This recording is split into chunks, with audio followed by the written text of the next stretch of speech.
Good afternoon, everyone. Good afternoon, sir. Yes, yeah. So I think you all can hear me well. Okay, we'll start the session. I think I have done one lecture sometimes back regarding. Yeah, I did value for money or something like that. I can't remember the exact topic. I think I did one lesson. Is it?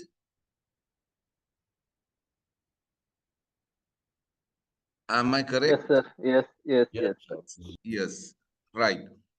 Today I have another lesson. Today lesson is international procurement guidelines. Especially, I hope to discuss most popular guidelines that are applicable for the country also, especially World Bank procurement and the ADB procurement. Under this very important how World Bank procurements guideline and ADB procurement guideline are applicable to the Sri Lanka procurement, local procurement. When we use them based on the funds received from the funding agencies. Yeah, I don't know whether we can cover everything, but I hope to highlight very important areas of the process. First, I would like to talk about the World Bank procurement guideline. I have already shared these two documents. Documents mean presentation. You can download it. You can get it. It is available in the chat box. Right.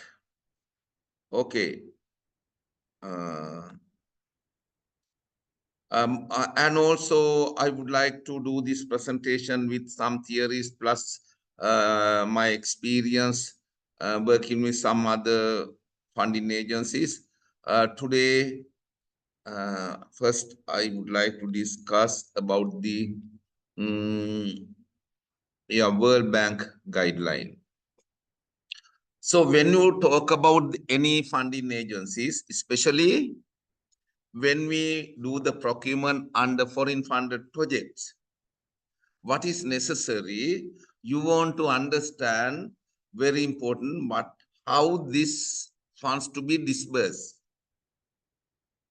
So when we look at any foreign funded project, when we get the fund from funding agency, like maybe World Bank or else ADB or JICA or any other funding source, clearly in their document, it clearly says what is the procurement procedure to be followed.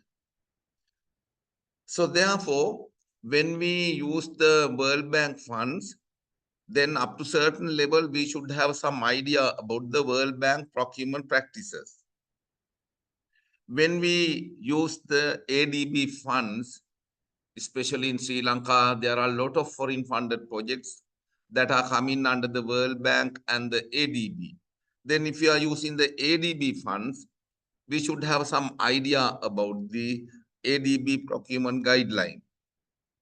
When we are using the JICA funds, then we should have some idea about the JICA procurement practices. Earlier we say JBIC, now we are not using that word JBIC, JICA procurement guideline. So likewise, most of the procurement activities are depend on the source of funds. Source of funds. That is depend on the funding source. Sometimes, if the loan agreement says, loan agreement means, we can say loan agreement, credit agreement. When we get the loan or fund from some other funding agencies, normally government of Sri Lanka and the funding agency, we sign the contract. This contract we known as credit agreement. Credit agreement. Or you can say loan agreement. When you look at the loan agreement, clear instructions are available there. How to reimburse the funds, how to report them, your reporting system, how to do the procurement, our procurement system, and each and every key areas of the funds and utilization process, funds utilization process available in the credit agreement. Then we want to disburse those funds according to the, procedures stipulated in the credit agreement. Then before we do the procurement, if there is any person who are handling the foreign funds, very important, you better to read first credit agreement. Then under this credit agreement, what is the reimbursement procedure? What is the financial reporting procedure? What is the procurement procedure? What is the monitoring and evaluation procedure? Blah, blah. Everything is there in the document. When we take the procurement, then very important, we want to understand up to what extent can we apply our procurement guideline for this procurement, or up to what extent we want to use their procurement guideline in case of World Bank procurement guideline. That is depend on the terms available in the credit agreement. Therefore, before we do the procurement, what is necessary, you should have a good idea about the relationship between the funding agency and the development partner. We say funding agency, or in other words, we can say development partner, and the government of Sri Lanka. Government of Sri Lanka, sometimes we can say as a borrowing agency. Borrower means government of Sri Lanka. Then what is necessary, very important, before we move to the procurement, you should have some idea about this picture.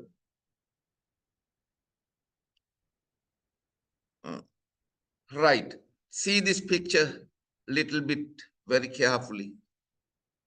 Can you say, is it visible? Yes, yes. Yes, sir. Yeah. Visible. Yes, sir. Yes.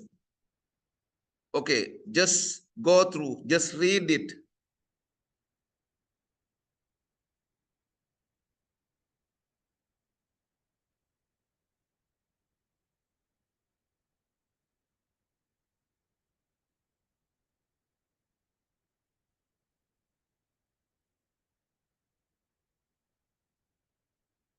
Yes.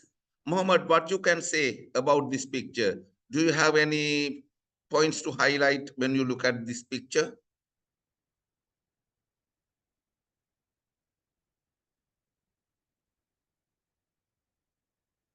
Yes. Anyone else? Lakshan, Rodrigo?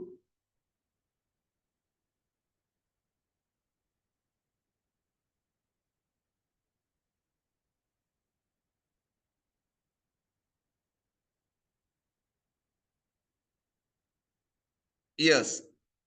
So when we talk about the foreign funded project, so before we apply the procurement process, so then we want to understand the relationship between the funding agency and the other people who are engaged in the procurement.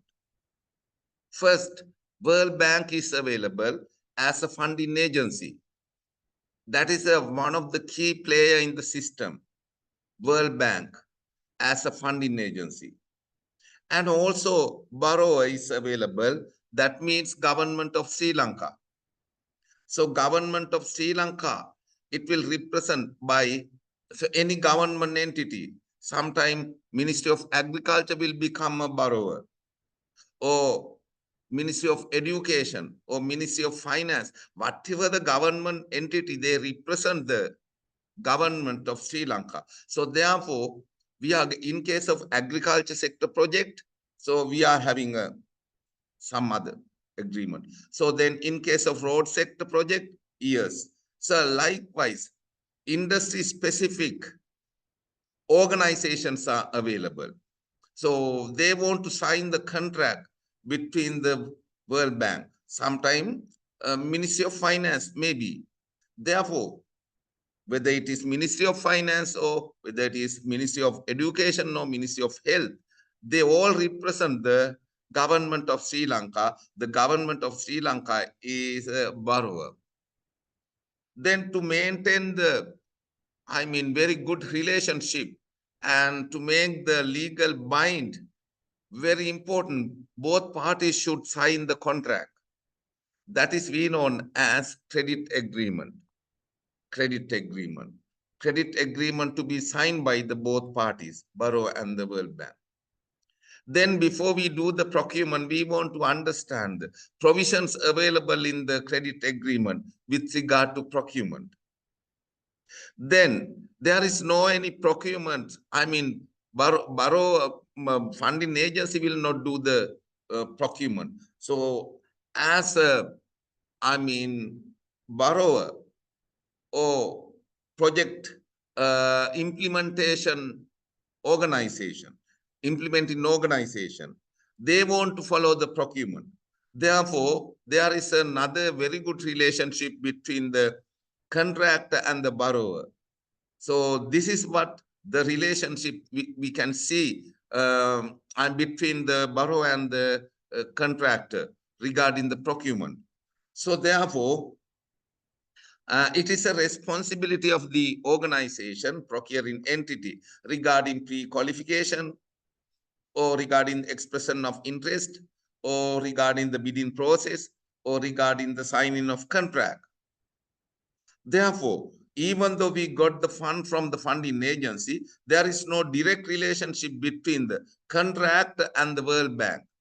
The agreement is between the contract and the borrowing or particular implementing agency. Sometime implementing agency, they may have some other small agency. Those are we known as line agencies. Sometimes there can be a relationship between the contractor and the line agencies or contractor and the implementing agency or supplier in between the supplier and the line agency, supplier and the implementing agency. Therefore, all the procurements are done, going on between supplier and the implementing agency, or we can say particular organization. And there are some indirect, there is an indirect relationship. In case of any malpractices, so then you can make a complaint to the funding agency. I know practically some contractors, they do. If the contract is not happy with the, practices or procedure applied by the particular organization, if they do the malpractices, if they do the corruption and like that, so then we can make a complaint to the World Bank or funding agency, whatever the funding agency. So there is a relationship between the, contract and the funding agency regarding the complaints. Other than that, entire procurement process is between the contract and the project implementation unit, PMIU, or particular ministry. Therefore, there is no relationship regarding the procurement between the funding agency and the contract. Small, very little relationship is there regarding the complaints handling or grievances handling like that. Other than that, all the procurements are going on between the borrower and the contractor. Is it clear? Sir. Yeah. So is there any kind of arrangements before you select the contractor? Arrangements have been made with the funding agency. If funding agency doesn't like the particular contractor, or perhaps I do not know if the funding agency itself recommending contractors. So that's why there is a procedure. Yeah, there is a procedure. So before we call in for bids and also during bid evaluation and when we get the procurement decision and before we award the contract, always we want to get the concern from the funding agency. That is we known as NOL. What do you mean by NOL? No objection letter. No objection letter. Yeah. So therefore, if there is no objection from the funding agency, no problem. Sometimes there can be objection. Yes. Is it clear? Yes, yes, sir. Yes. NOL is the tool we use to minimize that kind of issues. Always we are getting the no objection letter from the funding agency under different stage. Right. So in case of World Bank procurement, there are some legal consideration, especially the most popular legal consideration is a credit agreement. Credit agreement. As we discussed, there is a credit agreement between the funding agency and the borrower. Then we want to disburse those funds and we want to follow the procurement practices according to the provisions available in the credit agreement. If the credit agreement says they are providing this fund for these purposes, you cannot use this fund for some other purpose.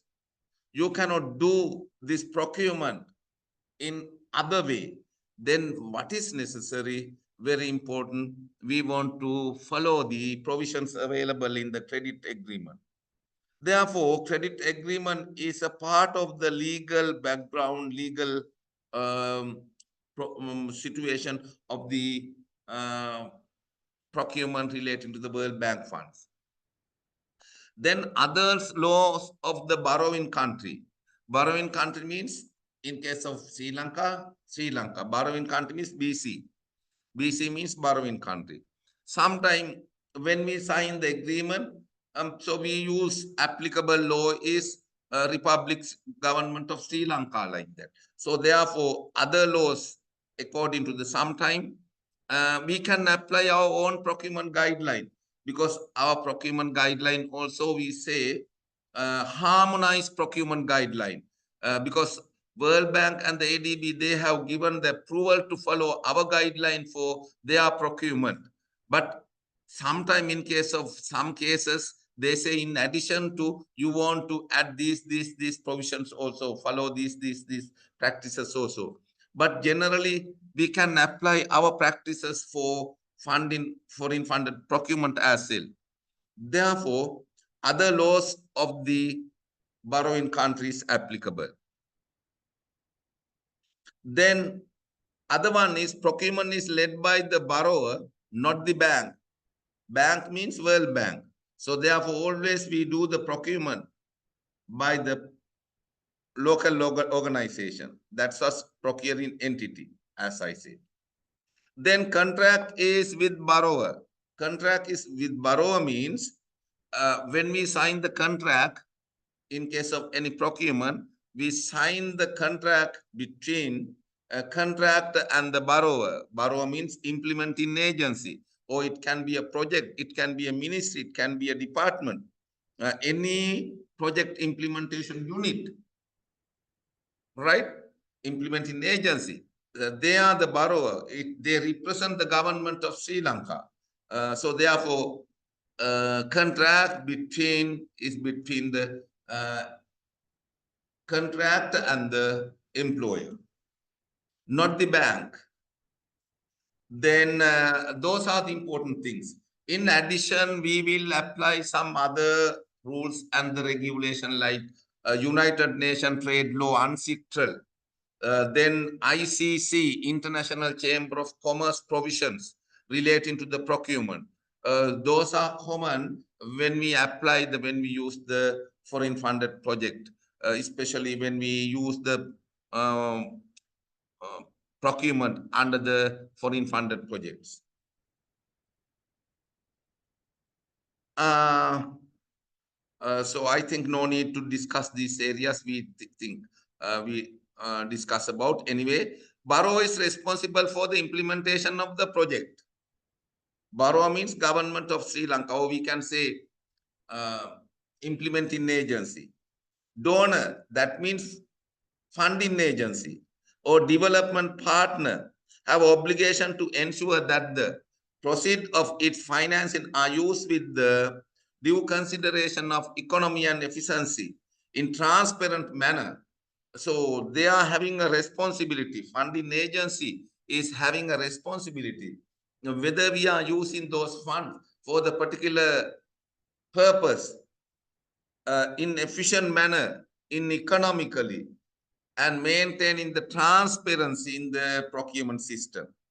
So therefore, what is necessary? Borough is responsible for implementation of projects and do the procurement, and donor or funding agency is responsible to oversight, to see whether they are using those funds for the purpose.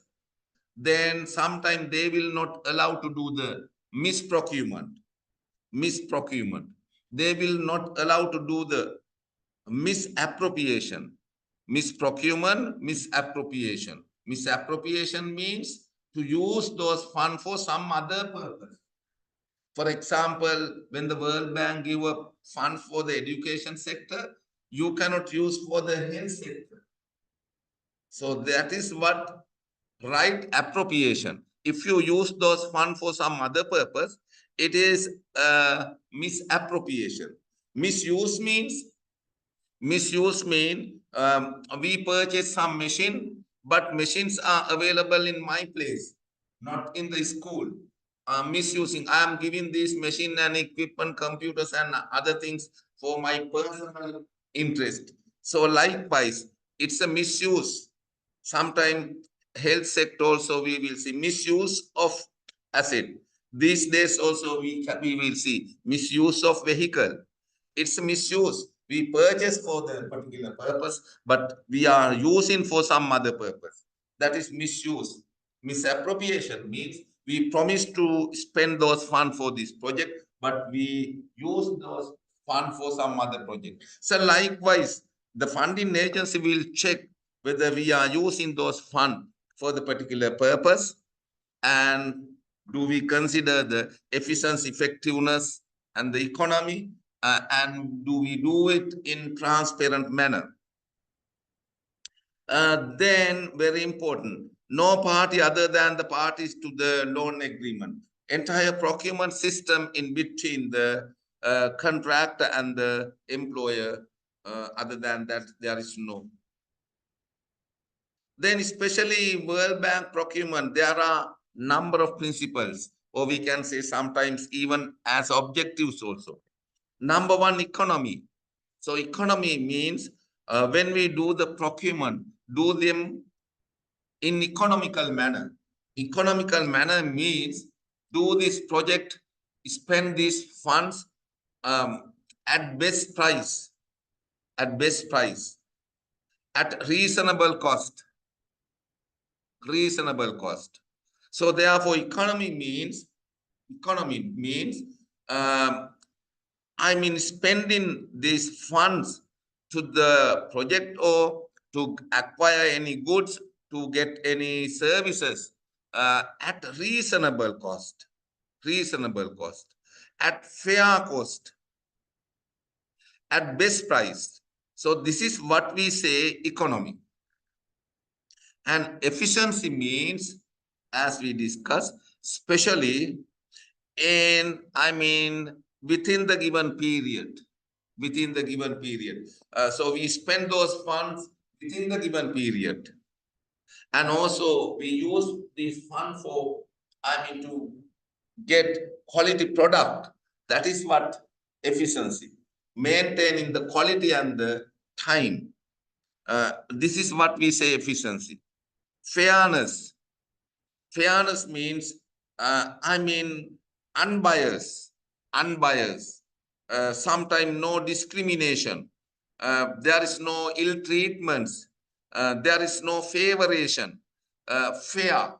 Our evaluation criteria is fair. Our qualification criteria is fair. We are not using the, brand name sometimes. So we do not prepare our specification by focusing the particular product.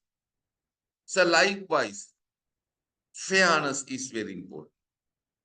Then likewise, transparency is very important. Transparency. So people can see the inside of the process.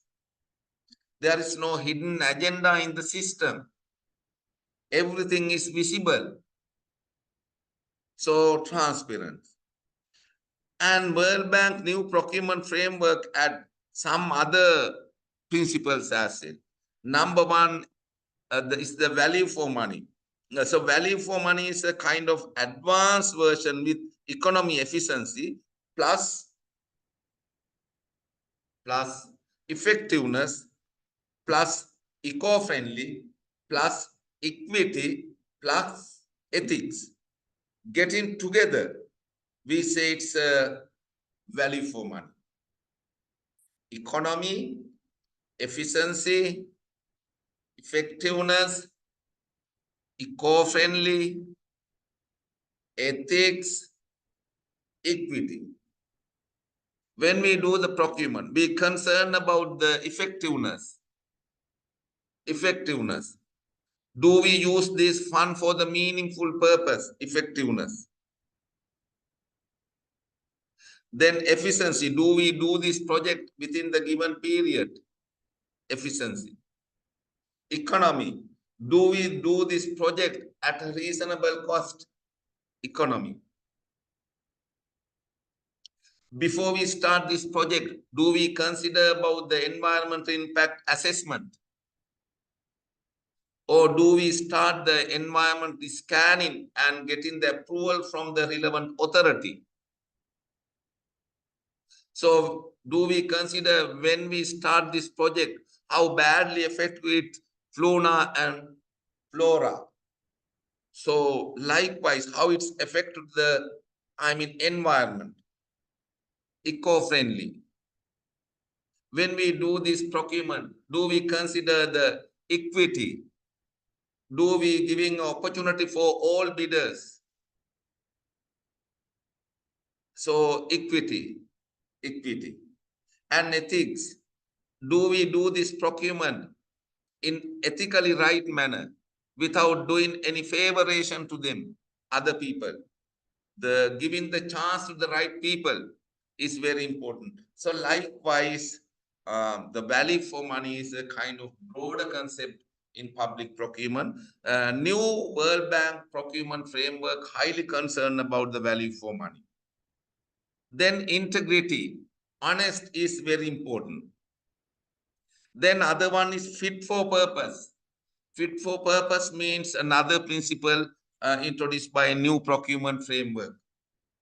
When you do the procurement, do we consider your requirement? Your requirement means what? End user requirement. Do we prepare a specification by focusing the end user requirement? When you do the procurement, do we, do we get the support from the user department? Before we do the procurement, do you ask their requirement? So their expectation. Sometimes some organization, they do the procurement without knowing the end user. Sometimes end user is not happy with the product given by to the end user. Then we will not get this, get the concern of the end user or user department before we do. So therefore, what will happen? You will not procure anything by focusing the fit for purpose. Therefore, before we do the procurement, so we want to think about what is the purpose of this? Is it suitable to the purpose? So that is very important, fit for purpose. Therefore, those are the main principles of World Bank public procurement, World Bank procurement. Then what are the new changes happen? Really now at the moment, it is not the new, but those are the changes happen to the World Bank procurement guideline. the World Bank Procurement Guideline changed the name as a World Bank Procurement Framework. World Bank Procurement Framework instead of the Procurement Guideline. So therefore, it merged number of sectors in the process. Number one is procurement policy is a part of the framework. Then World Bank directive, it's very important. Directives are there. Then procurement procedure for bank staff, World Bank staff. So that is another part of the framework. Then other one is procurement regulation for borrowers. Borrower means borrowing countries. When they use the public funds, funds given by the borrowing World Bank, it clearly says how to use those funds for implementation of projects. So likewise, entire framework will consist of main 4 components. The procurement policies are available in the framework. Directives are available. Directives means in single maga penweem. Directives. So then directives are available. Then procurement procedure is available. The procedure for the bank staff, this is not applicable to the, borrowing countries. It is for the particular banks, World Bank project. Then procurement regulation for borrowers. So those are the available component areas in the procurement framework of the World Bank. Then standard bidding document. In case of standard bidding document, the World Bank has developed number of documents, not like in Sri Lanka. There are different kind of documents. Bidding document for pharmaceutical items, bidding document for civil works, bidding document for design and build contract. So likewise, bidding document for printing of textbooks. Likewise, bidding document for selection of consultant, bidding document for, purchase of non-consultancy service. There are a number of procurements for the sometime health sector in addition to defense sector. So likewise, variety of bidding documents. In Sri Lanka, we are having a plenty of bidding documents. According to the nature of the product, the World Bank has developed number of documents. So therefore, we want to use them especially for international competitive biddings and the other all procurement. We can use these documents. Those are available in the World Bank org website. So interesting part is they can download this document from them. When you log into the World Bank guideline portal, so then you will see number of, at the moment, I think more than 23, I think 26 or 27 documents are available in different sectors. Even PPP documents also available. So likewise, so you can use this document as a model document. That is very important. Standard bidding document. Forget about this. Especially, World Bank is highly concerned about the misprocurement. Misprocurement means misprocurement. Yes, some organizations, especially some developing countries, when they get the funds, banks will give these funds for the particular purpose. But we are using those funds for some other purpose. Then we will see misprocurement. Therefore, World Bank has identified different kind of misprocurement. Number one, procurement that are not available in the procurement plan. When once World Bank approved our procurement plan, so therefore we want to do the procurement according to the, procurements available in the procurement plan. If our procurement plan say one thing, if you are using those for some other purpose, we are not using the fund for the, plan procurement. Therefore, World Bank is highly concerned. Once they approve the procurement plan, does any organization is using those funds for some other purpose? They are having a system, electronic system, online tracking system known as STEP. STEP means it's a kind of online tracking system. They check. So therefore, it is a responsibility of any organization to use the procurement for the activities that are available in the procurement plan. If not, they consider this as a misprocurement.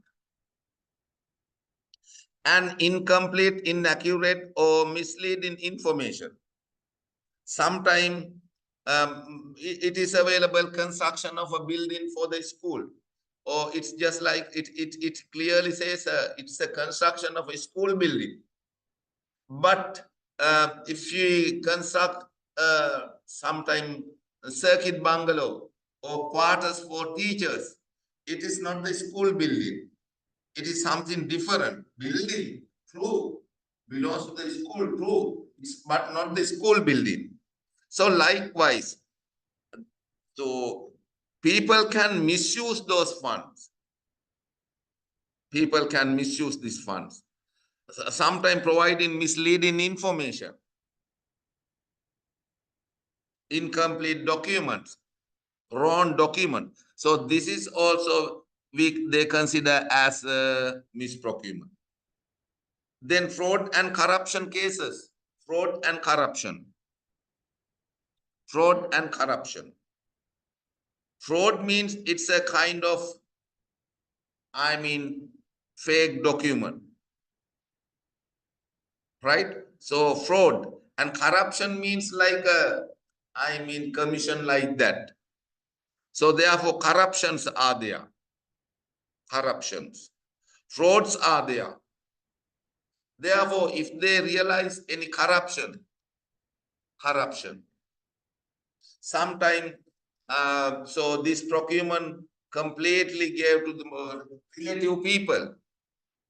They, without following the fair competition, according to the file, there are some quotation, but all the quotations are given by one person. When we, check who has submitted, so no such a companies. So it's a kind of just ghost companies. Ghost companies means there is no company, only letterhead. Ghost company. Ghost company. Ghost company means in the practically you will not see such a company actually. But according to the document, documents are available. Documents are available. But no such a company. Ghost companies. So likewise, we will not see the competition. Or we can say shell companies. Shell companies means what? Shell means what? Shell companies means? It's like a sister company. Same company, in between they have some particular companies for different schools. Exactly. Only letterhead sometimes. No, sometimes they maintain the document, but physically you will not see. For corruption purposes, some companies, they maintain the shell companies. So then for giving the quotation. So in your file, you will see number of quotation. But there we will not see the genuine competition. we will see the artificial competition. There are a number of quotation, but you have given to the lowest bidder, but he is not the genuine lowest bidder. Since others' price are highest, that's why your price is low. So likewise, corruption, fraud. If they understand, if they realize, they consider this as a misprocurement. Then other one is NOL is necessary. No objection letter. That means NOL. NOL is necessary before award the contract. So without getting the NOL, if we award the contract to the particular person, they consider this as a misprocurement. So therefore, you can understand, when we use the fund, foreign funded projects, fund from the World Bank, ADB, they highly evaluate our procurement process also. They concern and they are being alert. They are being alert. Then you cannot use those funds for the whatever the purpose you like. It's just like getting a loan from the formal banking sector. Formal banking sector. But if you get the funds from the loan from the Polimudalali, what will happen? They do not care about. Only he is thinking about the recovery. He will not ask the more documents. You no need to prove saying that you are using those funds for the particular purpose. Whatever the things you can do. What they expect, whether you are paying interest on time, whether you are paying the loan payback.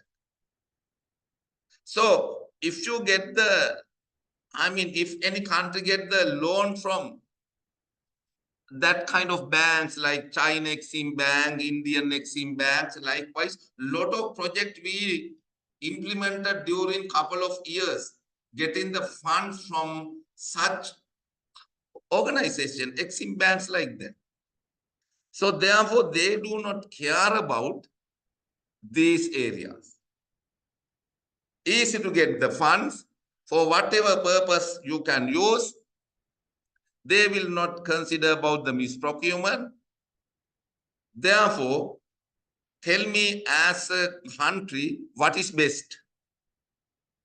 What is best? Getting the fund from the Exim Bank or any country individually, or the regular, recognized funding agency? Yes? Recognized funding If agency. Recognized yes, funding. why? Why? They have the The observation on the lender procurement cannot process. use those funds for the For the their intended interest. use. Yes. But think about the during last couple of years, what happened. I am not going to talk what happened. From where we got the funds. Why? That is up to you. It's just like getting loan from the loan mudala, bank monada, poly mudala. So nothing. But if you get the loan from the, regular, this kind of bodies, World Bank, ADB, JICA, maybe sometime IMF also. So they highly monitor us, whether you are using those money, what are the corruptions are going on. That's why we recommend this is the best way. Easiest way is not the best way. But what happened during? So that's why these problems are available. Likewise, if the bank understand this kind of misprocurement, what will happen? Contract, not finance. They will not provide the balance part of the funds. Yes. They will not.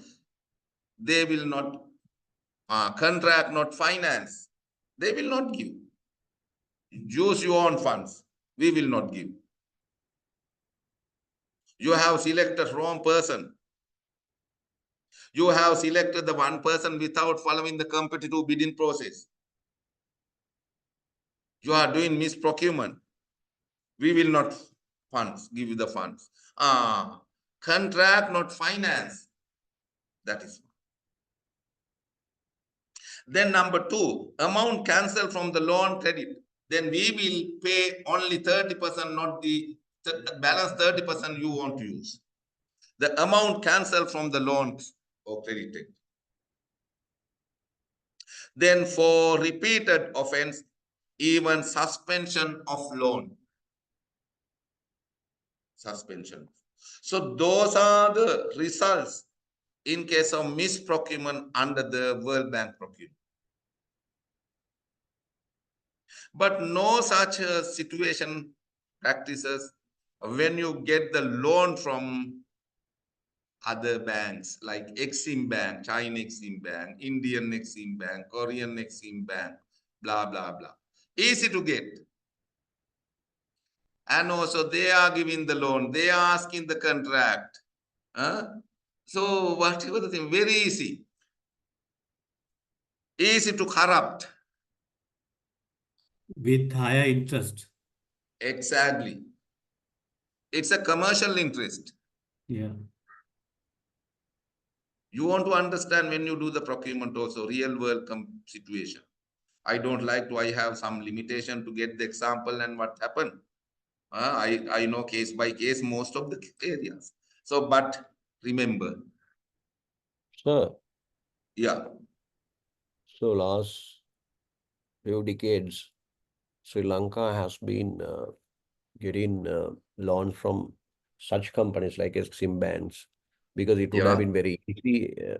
But knowing the very fact, why has it not been interrupted or sort of not supported by the government officials who had been knowing the subject very well? Number one, so really you want to think who are the powerful people in the country at that time. And also can do anything, get in the cabinet decision. Right? Sometimes abuse of powers. I think you know the answer also. And cabinet approval is, I think, required for all the projects. Is it? Yes, but not to follow the procurement procedure also can apply cabinet. Yeah. Yes. Is it clear? Yeah. Right, sir. Okay, I don't like to talk much more about this situation. Anyway, so under the, World Bank procurement planning is very important. Now, according to the new procurement framework, it clearly says an initial procurement plan for first 18 months before project negotiation and thereafter after updated annually. It's very important. So you want to prepare a procurement plan for the 1.5 years. It's a master procurement plan for the particular period. Thereafter, we want to prepare an annual procurement plan. So therefore, procurement plan clearly says what we are going to do, how we are going to do, when we are going to do, how much, like that. It's a document clearly explain how we do this project, how we do the procurement. So therefore, most of the problems are arise due to ad hoc procurement. So ad hoc procurement means we do the procurement without knowing the time frame also. Time frame. So as a result of, we were not able to complete most of the project on time. In Sri Lanka, the big challenge is time overrun. Most of the projects, they are asking time extension, and always time extension always, that means time overrun. Time overrun always create the cost overrun. Because of that, we want to face to the foreign currency exchange fluctuation. So we want to face to the inflation and also extension of time, once again, increase in the price. So likewise, when you extend the project period by 1 year, you want to extend the service period of the project direct also by the 1 year. If you have rent out the building, you want to extend the lease period also by 1 year. And even other subordinate staff, project engineers, project accountants, their service period also. So therefore, when you extend the project, not only the cost of the project, there are some other administrative cost and other cost also will increase. So therefore, why this kind of things? Because of the unplanned project. So therefore, World Bank highly concerned about the procurement plan, and they highly concerned whether it is necessary to give the extension. So therefore, we want to prepare a procurement plan, and we want to upload the procurement plan to the World Bank website as well. Therefore, procurement plan includes procurement activities with proper packaging. Packaging means packaging.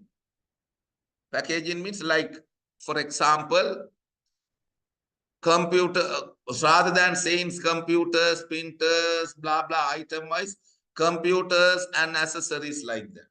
Audio-visual equipment, the furniture. Likewise, according to the nature of the product. So we want to prepare a different basket. This is ICT basket. This is office equipment basket. This is furniture basket. This is stationery basket. Likewise, we want to prepare a different basket of procurement. Then we want to include them in our procurement plan.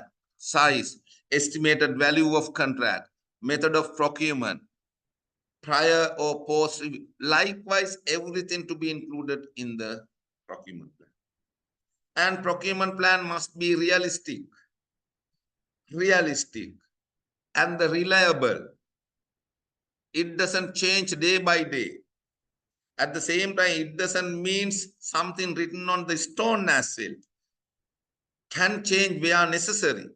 So therefore, procurement plan must be realistic. All procurement plans and their updates are subject to bank's prior review. And agreed procurement plans are made public after no objection. That is very important.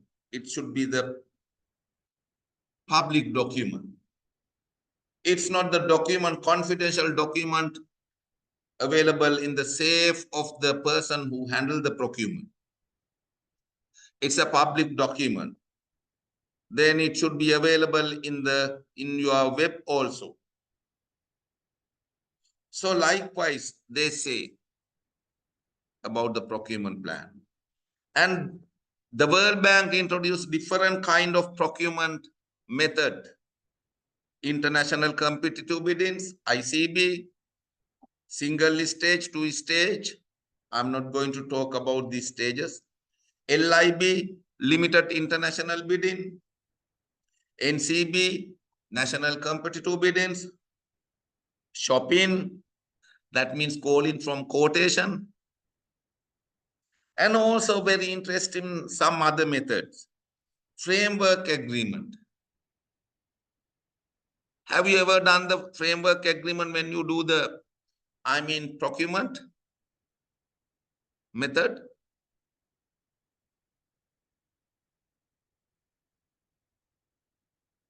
What do you mean by framework agreement? It's very popular procurement method in other countries.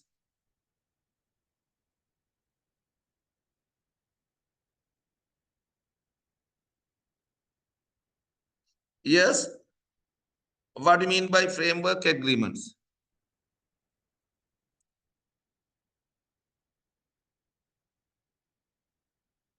Now we are willing to include them also in our procurement guideline, in the proposed procurement guide.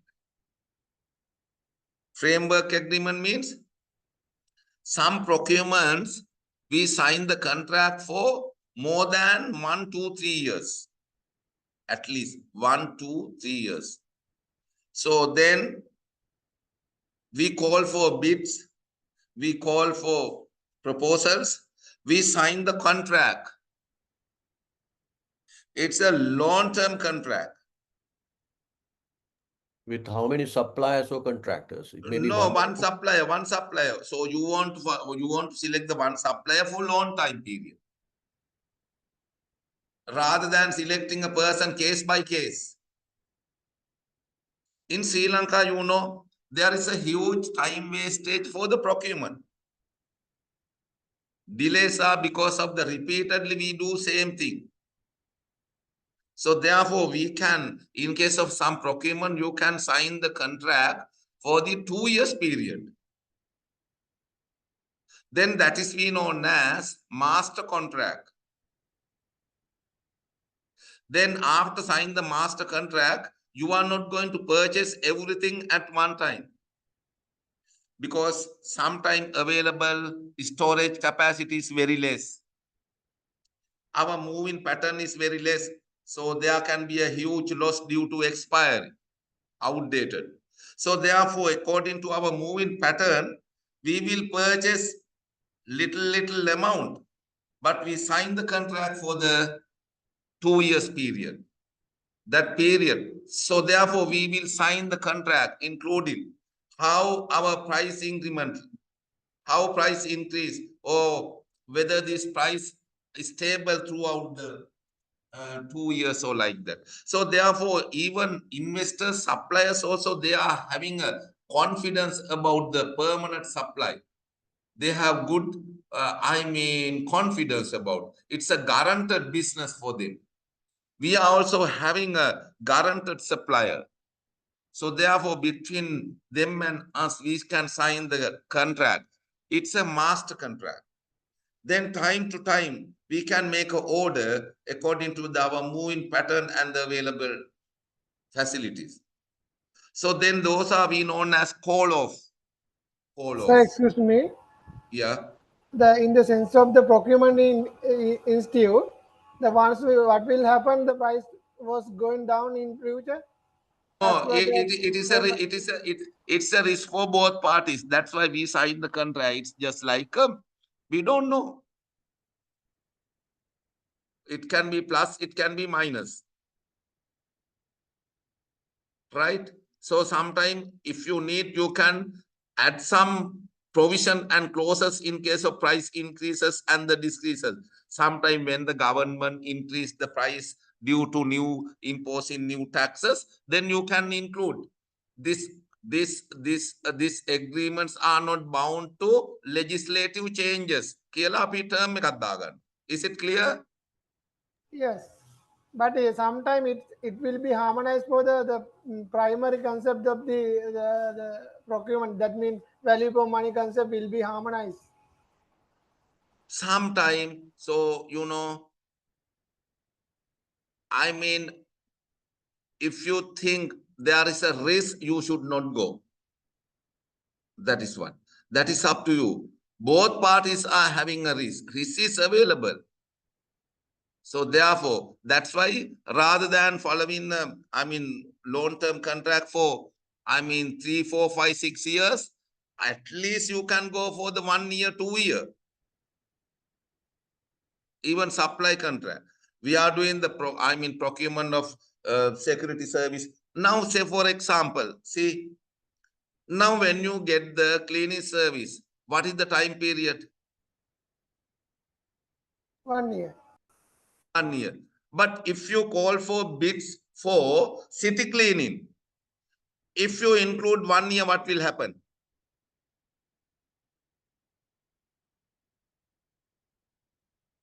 If you include 1 year, what will happen?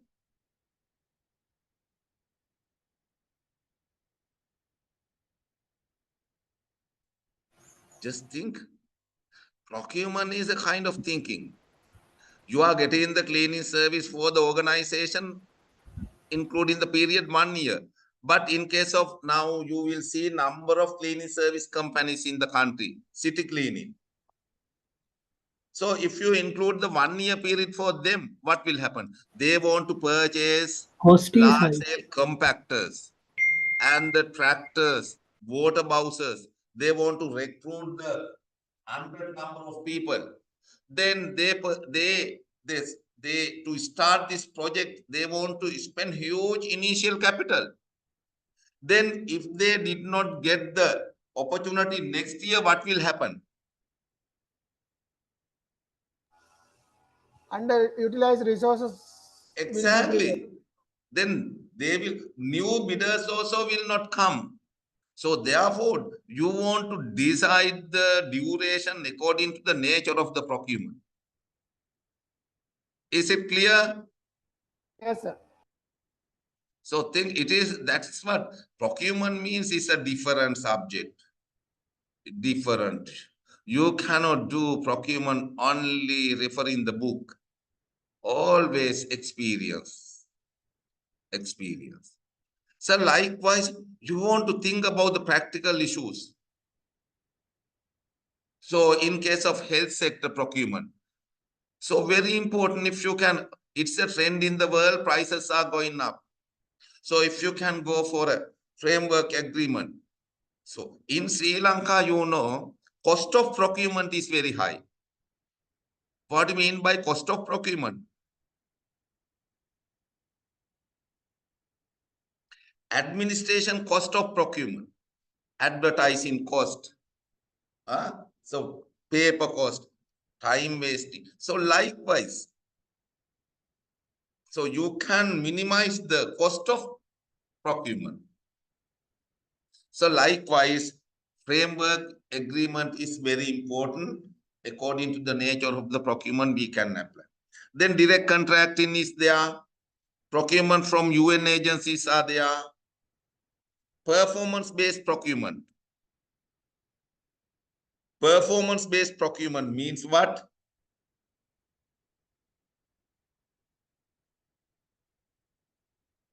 Based on the outcome specification. So no time to explain in detail. Input-based specification, output-based specification, outcome-based specification. You do not say the technical features of the product. You finally says what you expect from this product. Then what you expect, what are the performance you expect from this machine? Explain them. So likewise, performance-based procurement. Likewise, in case of goods and works, we will see this kind of method. And also, in case of consultant, QCBS, quality cost-based selection. QBS, quality-based selection. FBS, fixed budget-based selection. LCS, least cost-based selection. CQS, consultants qualification-based selection. SSS, single source selection. Individual consultants. So those are the popular method of selections that are available in the World Bank procurement guideline. So I want to get this small break. I'm tired, a full day. I'm at Slida today. So can we have a 15 minutes break? Also, you can have a break. Because when Of we course, we do can have a the 15 online minutes. procurement time to time, you want to get this little break. Okay, I will come by another 15 minutes.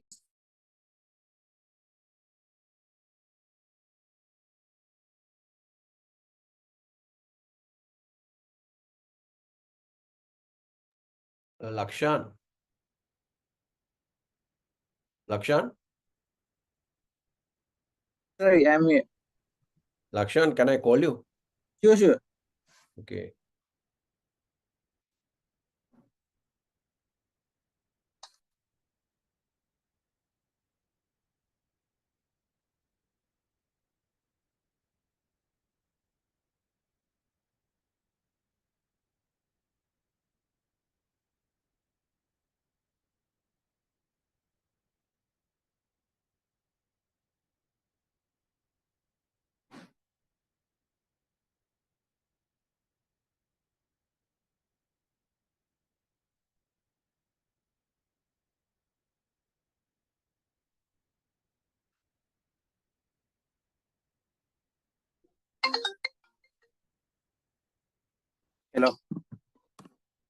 Yes, Mr. Ravi.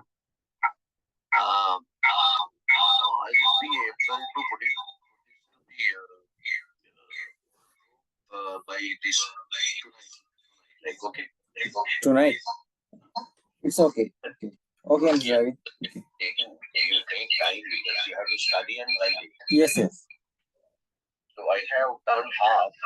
Okay. So next half I will be able to do. Class I not be able to do, but after 2 classes I will do it. Sure. And then tomorrow entire day is with us, so we can changes. I think it is 12 p.m. Yeah, 12 p.m. tomorrow. 12 p.m. tomorrow, no? Then we have අපිට දවස් භාගයක් තියෙන්නේ නේද half day. Half day. හරියට. අවුරුදු mister රයි ඔයා දාන්න මම ඒක ටික බලලා correct කරන්න. Or 12 p.m. කියලා 11:59 කියලා. අපිට කියන්නේ උදේවරුව විතරයි නේද තියෙන්නේ. උදේ night.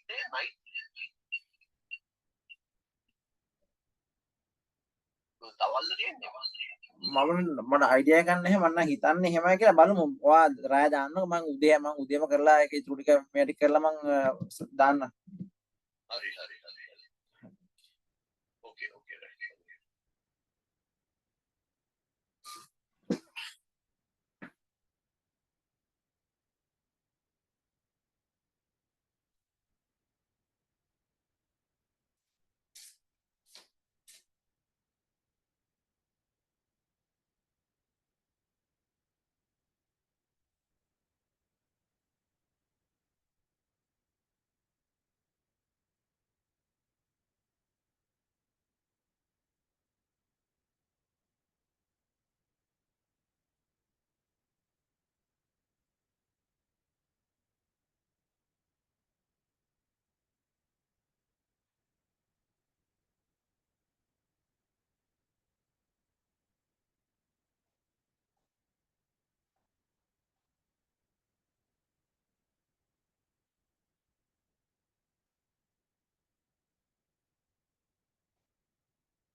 Okay. Are you there? Yes, sir. Right. Just before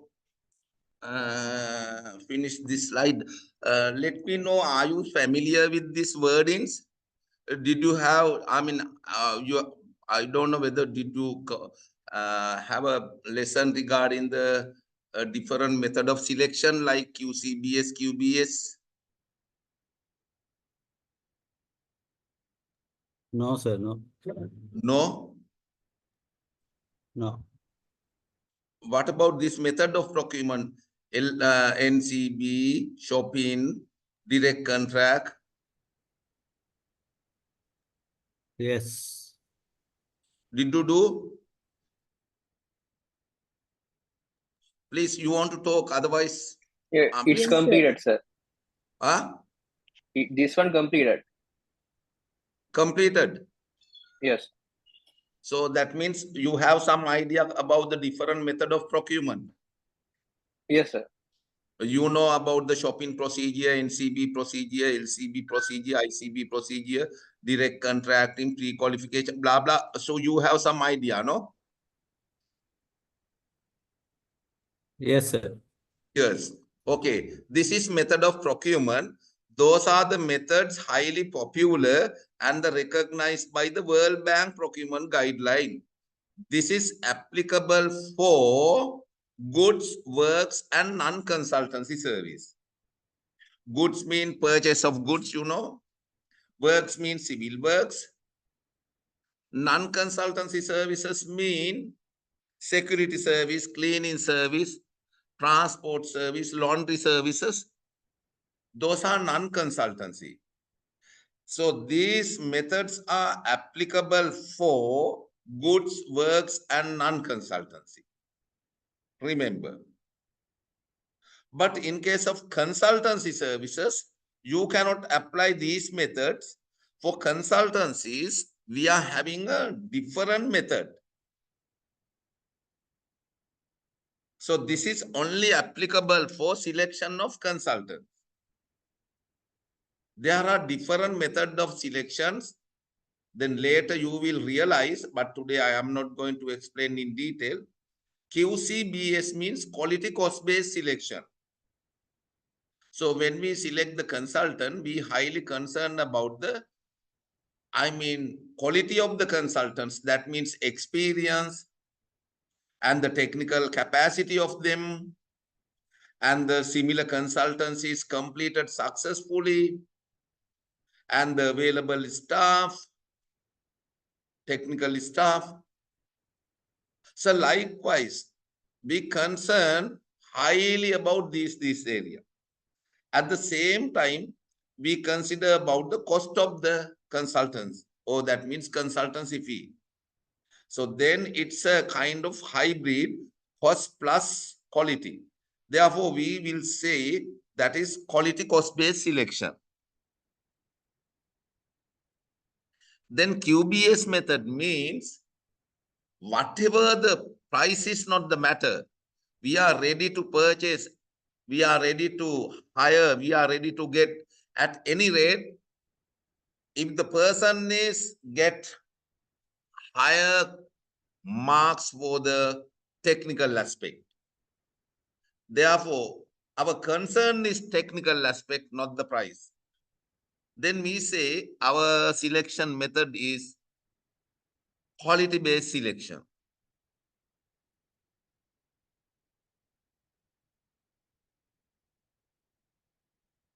Then FBS means fixed budget-based selection. So when we call for bids, we say to the consultants, the maximum amount that we can go. We say available budget is this. If you submit your proposal beyond that, definitely you will be rejected. Therefore, remember, my budget maximum I can go for this level. So that is known as fixed budget based selection. Then LCS means least cost based selection. That means, we are not going to rank. who got how many consultants got beyond the cutoff point. Say our cutoff point means to get technically qualified, at least any consultant wants to get more than 60. Just assume. Suppose one consultant gets 60, another person get the 70, another person get the 89, another person get the 98. So even though one person get the 98, we do not care. Same rights are available to the person who got beyond the cutoff mark. If anyone get beyond the cutoff mark, they all are in the same basket. There is no rank. Then we will decide among them who is the bidder or consultant submit the lowest price among the qualified people. Is it clear?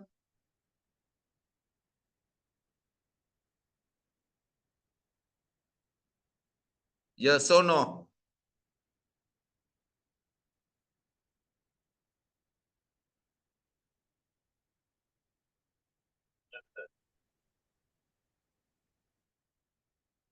Yes? Can you respond? Yes, sir. Yes. It is clear. Is it clear, or if is it not clear, please tell me. It is That is clear. we know. Yeah. So this is we known as least cost based selection.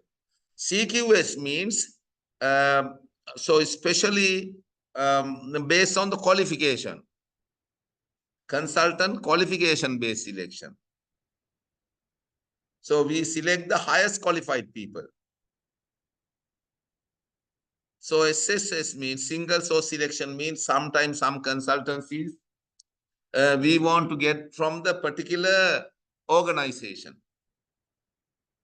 So there is no any other organization sometime. Only one organization is available sometime. Now, for example, in case of some consultancy, soil testing like that, we are getting the service from the NBRO. Sometimes, so we can give some consultancies to the environmental authority like that. They are having ITI. Likewise, some government on some particular research organizations are available, consultancy services are available at that time. Without calling for proposal, you can select one person. Sometime that is the only one firm available in the country, or sometime it's a government owned company, maybe. That kind of situation we known as SSS. So likewise, so World Bank guideline have identifying a different method of selection for consultant. Those are applicable. Same methods are available in our guideline. Same methods are available in the World ADB guideline also. There is no big difference between the World Bank and the other guideline regarding the selection of consultants and the method of selection.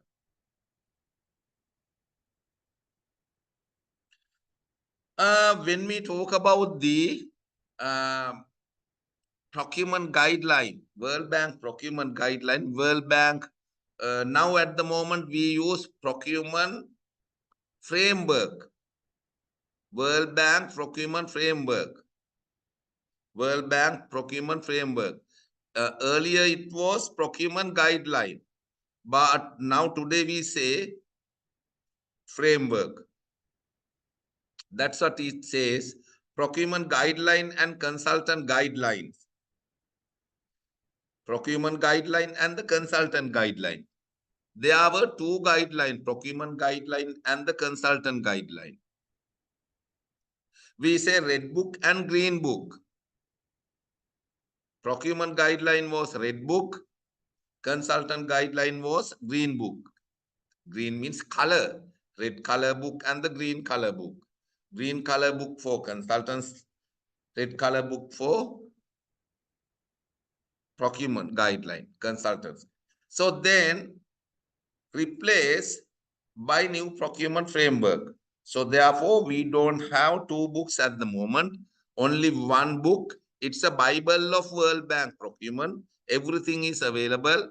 That is procurement framework, World Bank. Then all procurement plans and their updates are subject to bank's prior review. Any organization, when they prepare a procurement plan, they want to submit, we want to get the prior approval from them. Then agreed procurement plans are made public after no objection. So when you prepare a procurement plan as a implementing agency or borrowing country, we want to submit the procurement plan to the bank. Then we want to get the approval from them. That approval we known as no objection. Then after getting the no objection, it will become a document. It is very important. Then new procurement guideline framework, very important, introduce tailor-made procurement approach. Tailor-made procurement approach means rather than standard method. So case by case. So standard case by case documents. That's why number of bidding documents are available. Bidding document for procurement of pharmaceutical items. Bidding document for procurement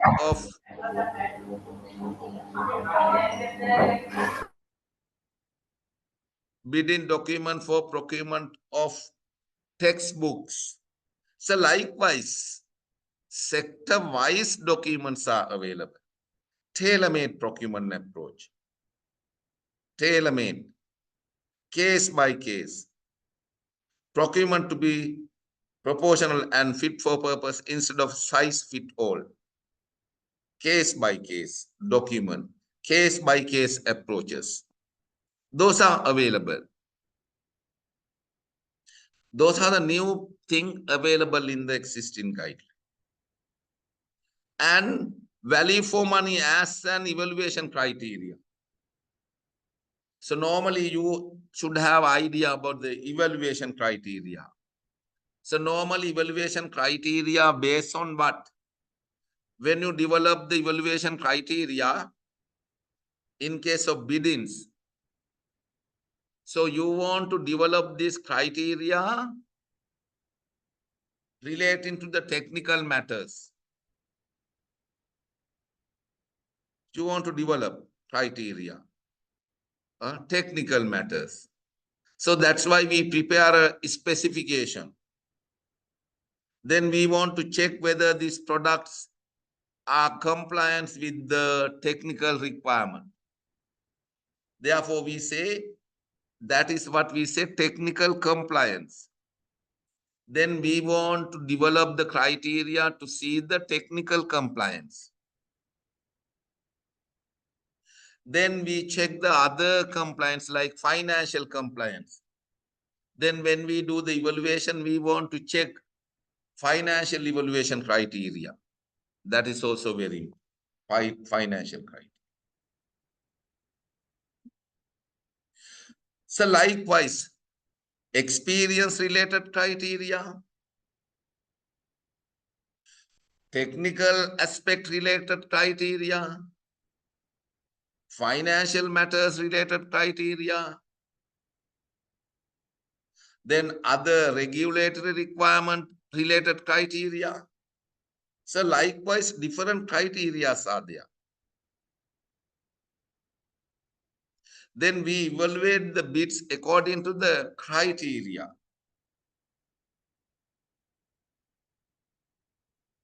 Criteria that are available in the bidding document. We cannot decide those criteria during the evaluation. It should be available in the bidding document saying this is how we evaluate the bid. Then we want to do the evaluation according to that criteria. But World Bank procurement clearly says, yes, value for money as an evaluation criteria. Value for money. Value for money means what? Not only the commercial matters, not only the technical matters, not only the experience, not only the regulatory requirement. Think about the value for money. Yes, can anyone explain something about that criteria? What do you mean by that? When you take the final decision regarding the procurement in a technical, in evaluation committee, you want to consider about the value for money. How do you do that? We have to prepare the need assessment with the relevant department. How we are No, going to spend this I'm money for asking. the Correct. Need assessment is very good to have a value for money. But I'm talking about the, so during the evaluation, that need assessment is before start the project, no?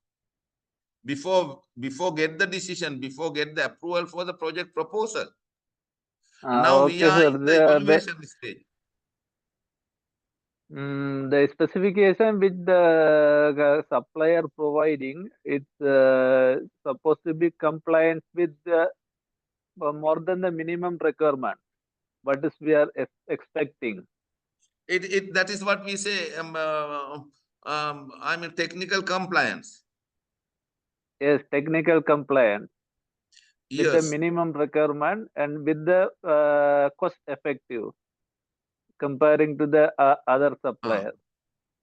So value for money as an evaluation criteria means when we get the decision, not only the technical specification, not only the financial matters, not only the commercial matters like that, especially we evaluate the successful bidder based on the VFMA evaluation. That means you can say whole life costing approach.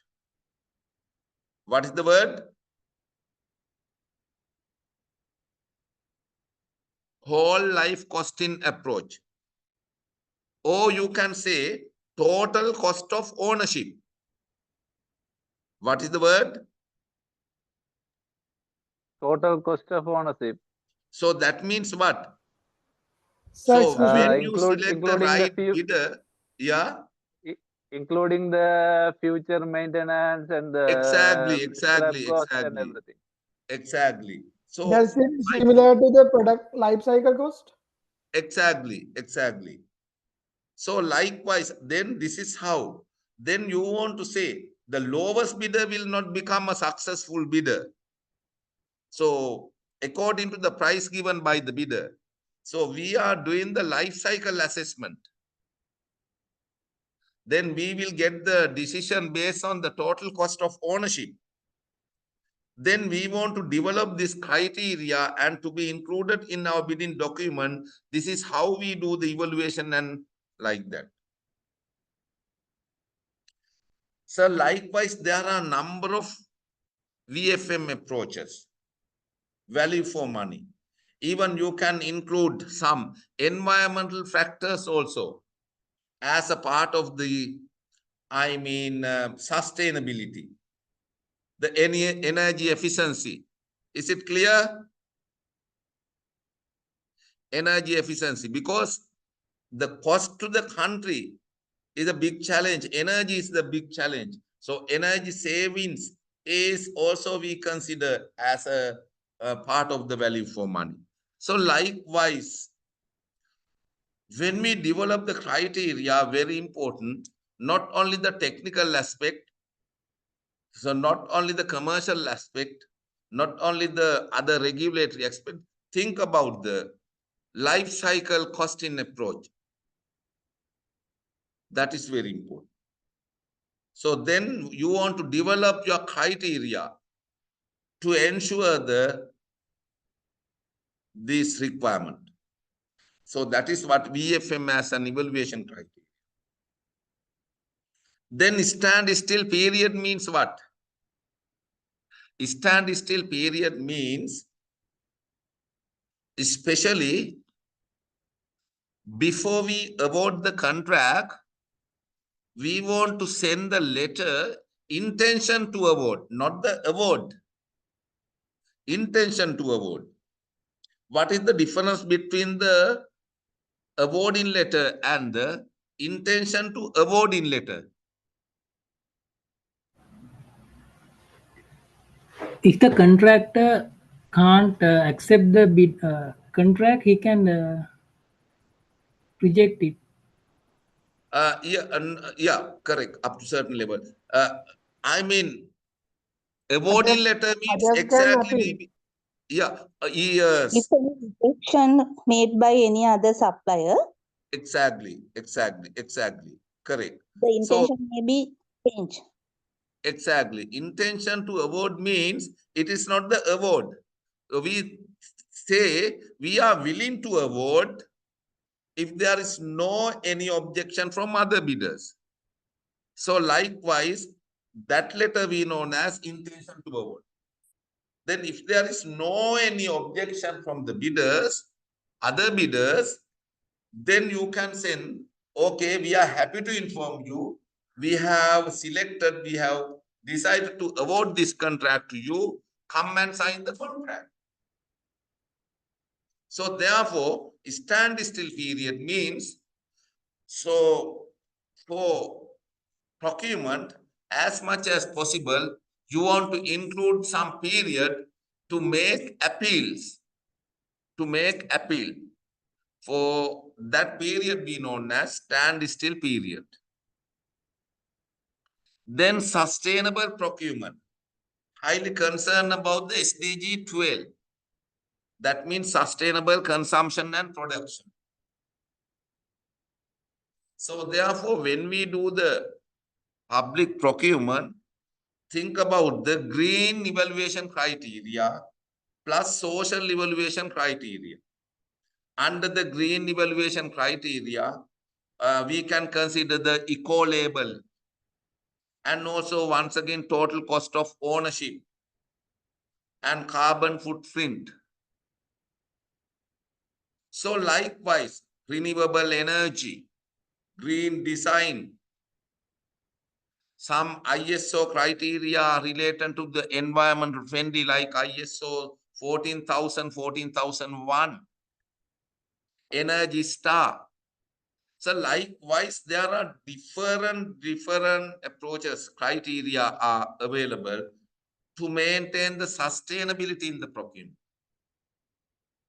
Even some other social aspect, minimum wage rate, child labor. So likewise, contribution to the EPF, ETF. So likewise, this aspect also. So when we do the procurement, we want to incorporate green aspect and the social values to the procurement. Then our procurement system will focus other aspect, not only the economic aspect. Then framework agreement. As I told you, rather than handling procurement case by case, think about the particular period. Then go for long-term contract and purchase the goods time to time according to your requirement. So then that is known as framework agreement. This is very popular in some other countries, I know personally. They are minimized unnecessary waste in time and we are giving the guaranteed price to them. So framework agreement is good.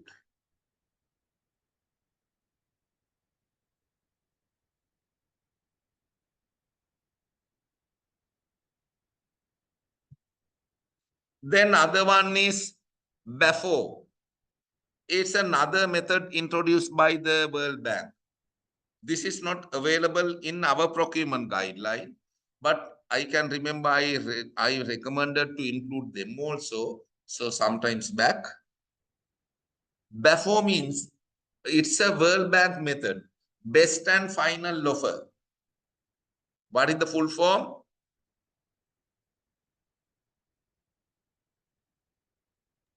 Best and final method. Best and final offer. Best and final offer.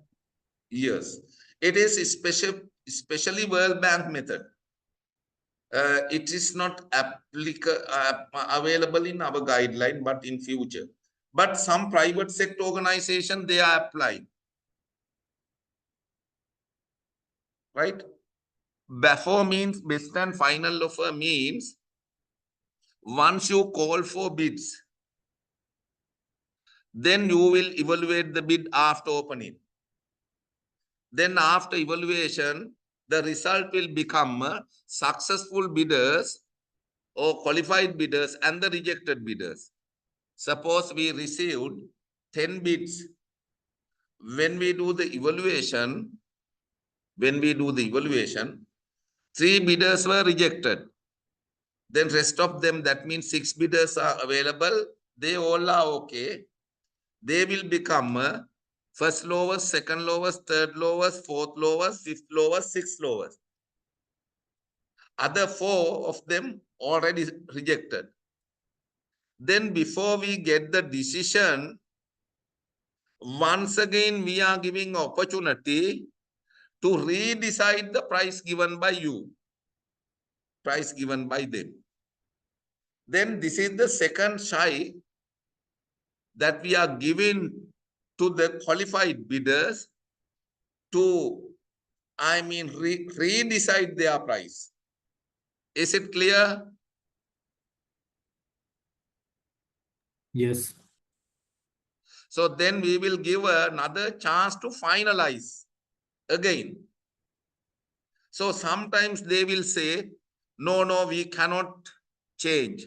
Some of them say, no, this is my price, I'm not happy to change. Then some of the bidders will say, no, I cannot supply at this rate, my new price is like this.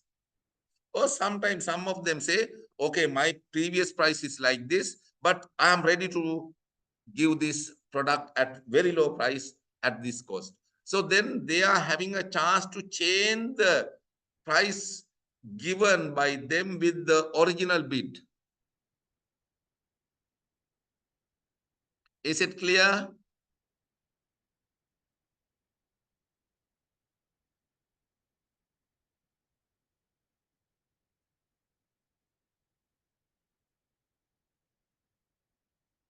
Is it clear?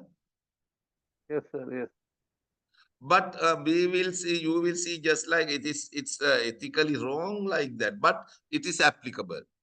So, but the thing is, there are some regulation regarding best and final offer. Number 1, World Bank says, you cannot apply the best and final offer system for the selection of consultant. So then it is applicable only for what?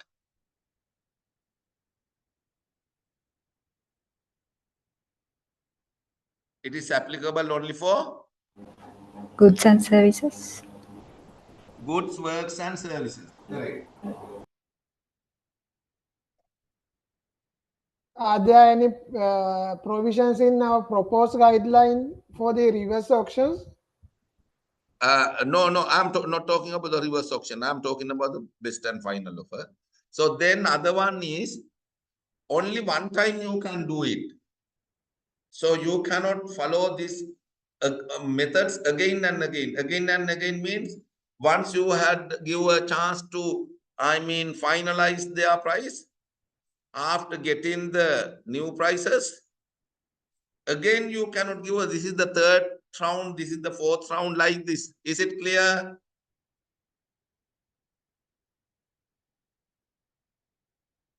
Yes, Is sir. it clear? Yes, sir. Yes. Once we give a chance to finalize the price. That is the last chance. You cannot give again and again to the same people for the same case.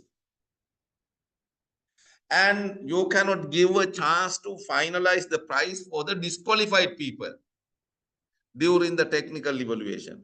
So therefore, we are giving this chance only qualified bidders. We are not giving a chance to the other disqualified bidders. Right. Likewise, it is available in the World Bank procurement guideline as a new method, framework agreement, and the best and final offer. Excuse me.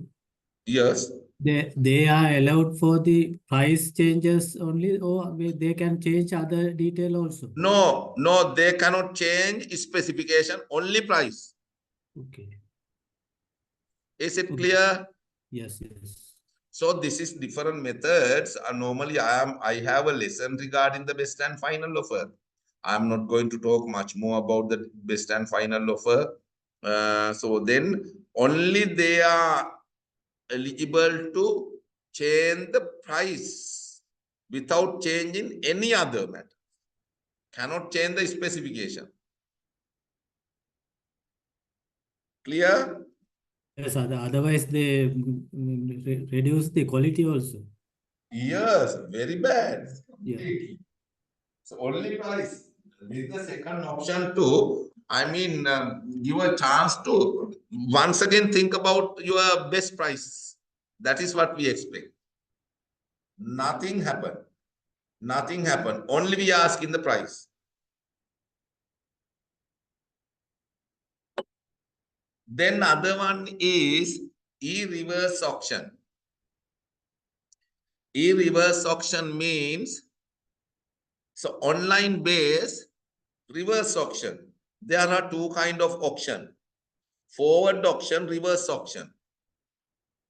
Normally forward auction we apply for when we sell something to outside people.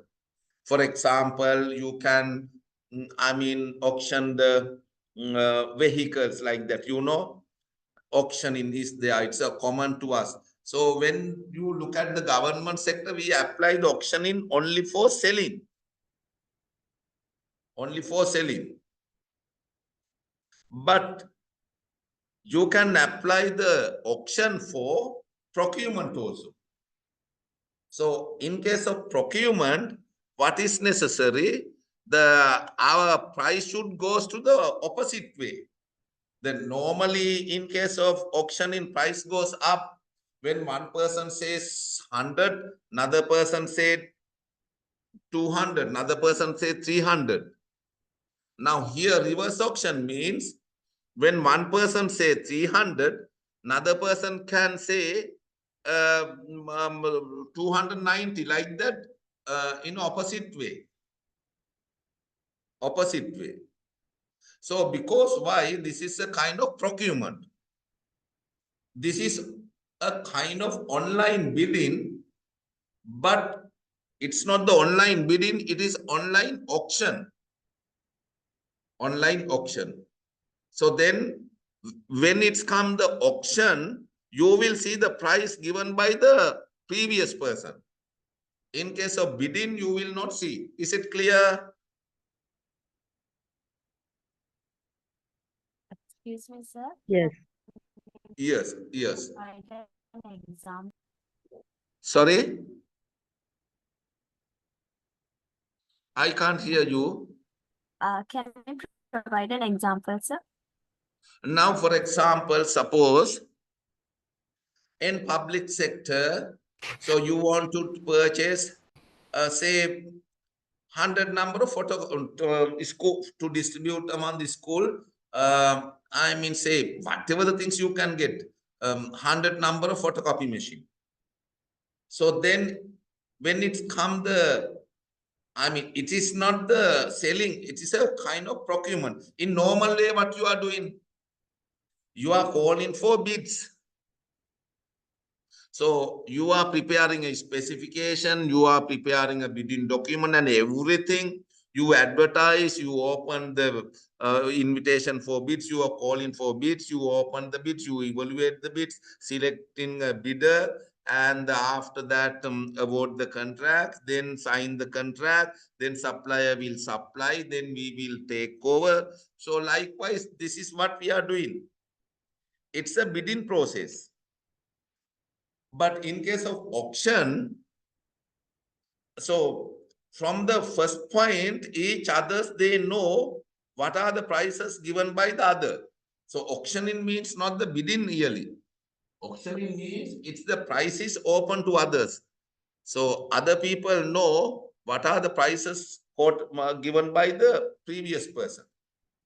So normally auctions we apply for selling. You can see different auction, no?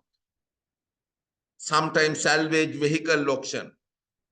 It's a selling. Then fish auction. Malu, fish auction.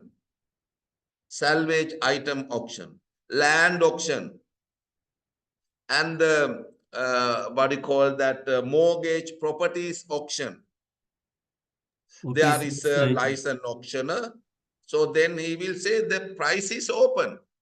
And also sometimes seize items, I mean in the port, not the port, harbor. So then they auction some vehicles like that. So auctioning, normally we apply for selling purpose. But you can apply the auction for procurement purposes. What should be the way? It should be the other way of the selling. In case of selling, we say the price, other people say the higher price than that. So then other person will say some other price than the previous person. But here, it comes the other way, opposite way. When you say the 100, next person will say, I am ready to provide at 90 rupees. I will say, no, I can supply at 80 rupees. It is online. It is visible. It is time fixed. When particular time comes, automatically, system will close the process. Then advertisement you want to advertise in the newspaper or in published way, the system is available in the computer, in the system. Then advertisement is available in everywhere, or sometime even newspaper also. E-auction advertisement, you can advertise. E-auction. But system is available, platform is online, it is done by automatically, then human involvement is less, then thuggery group will not come to the scene. What will happen at the moment in the auction? Thugs people will come. Others people cannot ask the price also. You know, I think if you, watch the TV news, sometimes I am not going to give an example. I think you should know how it's happening in the country. Only predefined people will come and say their price. Others cannot challenge. So then when they purchase this, then they will do the re-auction. Anyone can get from them. Then why? Because of the human involvement. So then if we apply the e-reverse auction, no one knows. They don't know who are the other competitors. Is it clear? Yes, sir. Yes, sir. Yes. Yes, sir. Yes, sir. So does it mean others can see their competitive price? Yes. The In given bidding, time period, in given bidding time they period. cannot. In bidding they cannot, but in auctioning can. At the time of bid opening, But the name is not available. Name is not available. in bidding, even in just after bid opening, the competitive and or representative will know the prices. That's true, but it is after closing of bids, no, my dear. This Yeah. is during the process. Given time period, they can change their price even. Yes. Okay. Right. So then provision for procurement of second-hand goods and leasing. But normally in public sector, you cannot purchase the second-hand goods, second-hand vehicle. Even government cannot use the second-hand vehicle. In case of vehicle, it should be branded, brand new. Likewise, when we purchase a machinery equipment, it should be brand new. But World Bank introduced, especially to provide the provision for second-hand goods and leasing, the lease asset. Then other one is World Bank procurement highly concerned about the value engineering. Value engineering through innovative ideas, through innovative procurement. Right? So value engineering can be improved through different ways.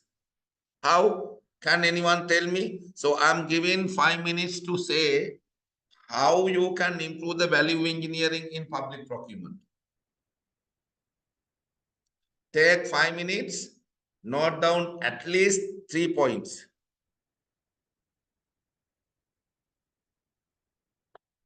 How can we improve the value engineering in public procurement?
At least more than 3 points. Right? You want to write. I will ask from one by one. You all very important points. That's why I want to get some ideas from you. Take 5 minutes.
Okay, can anyone tell me few points?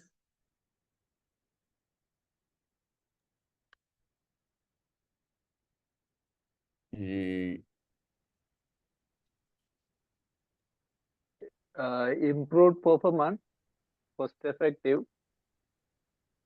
and the It's technical compliance. broader. It's broader. I mean, I'm asking 3 points. So how you can, I mean, apply value engineering in public procurement? Value engineering. Sir, Sure. at the bidding and tendering process, we Yeah. can request the price value engineer proposal from the contractors. Right. Okay. Up to certain level. Okay. You can give incentives to consultants for value No. for providing value engineering proposals. Yes. Yes. It can be. It can be. So then you came to the point, but so your answer is not highly. I mean, how to say that? Analyzing Idea is alternative there. Idea is there. So what would happen? What would happen if alternative consultants are not applying this value engineering techniques? Then that will have an impact on the Yeah. for money. So therefore, they should be encouraged by giving some incentives to adhere to the proposals, so that No, they will. adhere to incentive means what? Maybe they should be given some incentives in the form of allowances, So and that means encourage them. financial incentives? Financial incentives. So that they will be encouraged to adhere to the V. Okay, right. Proposing some alternatives, bidders can bid. Proposing some alternatives, bidders can bid, but it should not be harm to the functionality. Yeah, it's good point. Okay. Anything else? Can use as a systematic estimation for cost effective? No, it's a word. It's a word. Systematical or approach. No, you want to clearly say the point. What do you mean by conditional bid?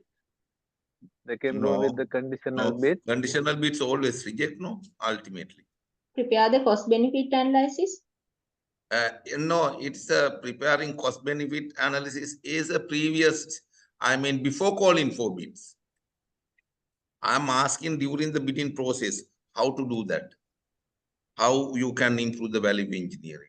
We can enhance evaluation criteria. Sir? We can include in the general condition with for the value engineering That should condition not be with the meaningful statement.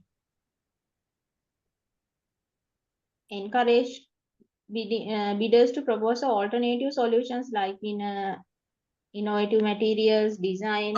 Okay, up to certain level, correct. Up to certain level, yes. Right, okay. Number one, very important. So you can get the value engineering based on the design and build contract and the EPC contract. Because why? Design and build and the EPC contract. So contract will design everything. What employers say, we spell out our requirement. Therefore, we will give a more value addition to their proposal. So based on the value engineering, so therefore, to improve the value engineering, it's a very important selecting the right type of consultancy, right type of contract, like design and build and the EPC. EPC contract, EPC mean engineering, procurement, construction, everything is done by them. Or it's similar to the turnkey projects. Is it clear? One point. Then contract is having full freedom to do this project cost effectively. can add value through his innovative ideas, innovative design, innovative material. That is very important. Moving from traditional design, bid and build contract to design, build and turnkey projects in case of large scale contract. Is it clear?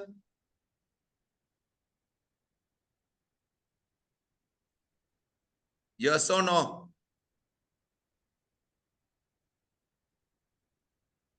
This is how we can improve the value for money. Then other one is very important. Calling for proposal rather than calling for bids, especially in case of large scale project. Bids are different from the proposal. So proposal, very important instead of proposals. So that's why now they are recommending World Bank, go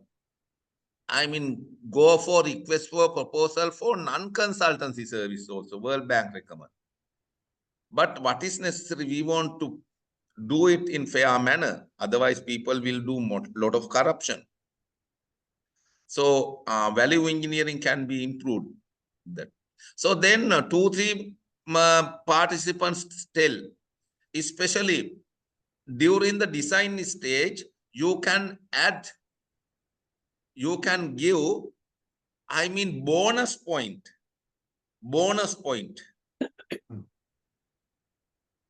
To what? You can give a bonus point to, suggestions to develop the TOR or design.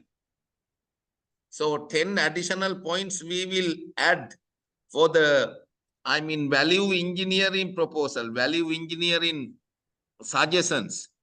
So this is what, 2 participants said. Yes, correct.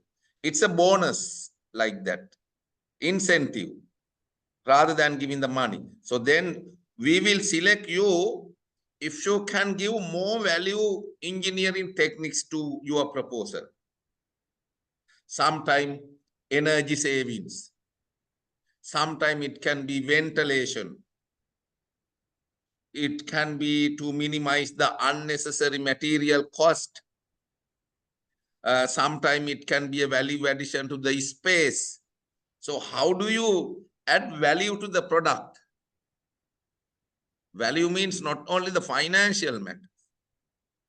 Even capable people, they will do their designing, adding value.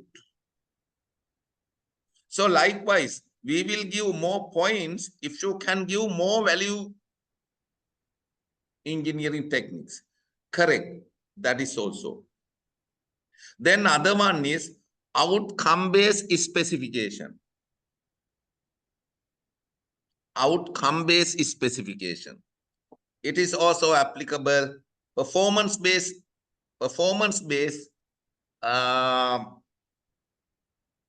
what do you call that, specification.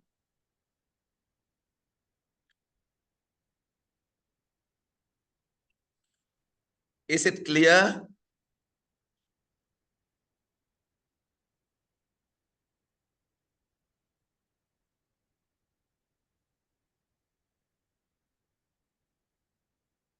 Is it clear how to improve the value engineering? Yes, sir. Yes. Yes, sir. Yeah.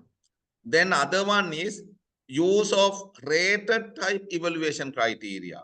Rated type means we can say we will give, points. It's a point score-based evaluation criteria. We will give 100 points.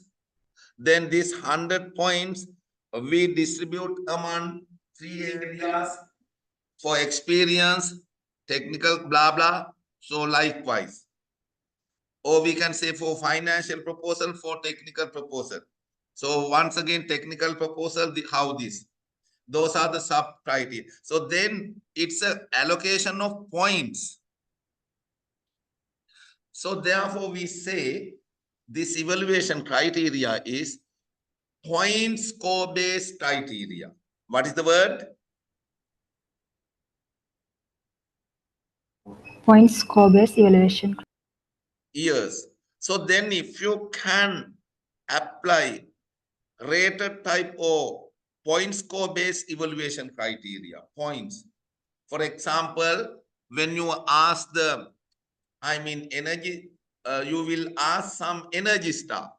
1 star means 2 star, 3 star, 4 star, like that. Star letter points then.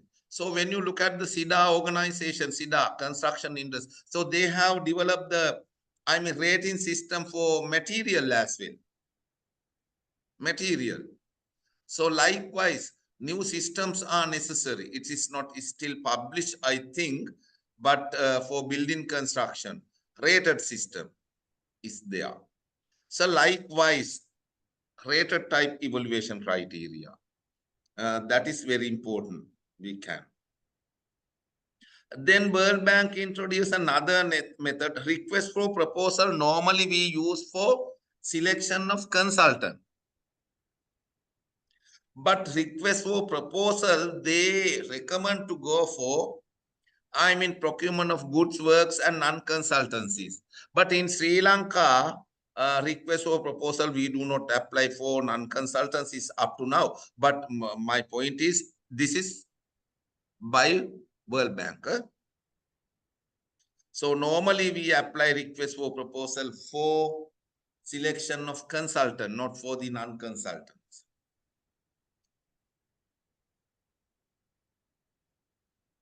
Then other one is full and complete TOR is now to be issued with the request for expression of interest.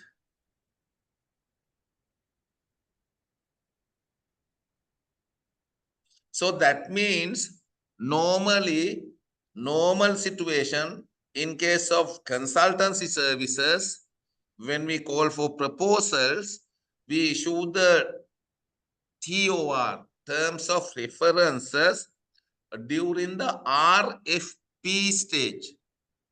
RFP stage means request for proposal stage. EOI stage means expression of interest stage. That is the initial stage.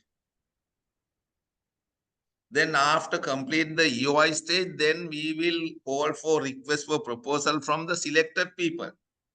But World Bank says to issue the TOR at the initial stage. But normal practice is we issue the TOR with the request for proposal. But now World Bank says request the TOR at the initial stage. That means EOI stage.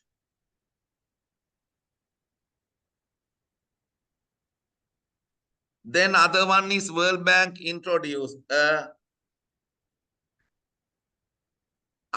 tracking system, online tracking system known as STEP, systematic tracking of exchange in procurement. Tracking system, online tracking system. So likewise, some developments are available in the procurement system. So those are the important selected points that I have selected to share with you. Because you know why? Talking about the entire World Bank procurement guideline, my God, it will take 2 years. So likewise, no time within 2 hours, 3 hours, how we can. So therefore, just I want to see, compare and discuss what are the important new points available in the procurement system. When you look at the other procurement, even our procurement, so all the procurement, I am doing lectures in different countries in the world. You never believe. So most probably, most of the procurement guidelines are same like World Bank procurement. Some changes according to the country requirement. So therefore, Even when you look at the ADB guideline up to certain level, yes. When you look at the World Bank guideline, it's similar to our guideline. Sometimes I think World Bank has copied from our guideline. They have copied point from our guideline. How do you think? So similar.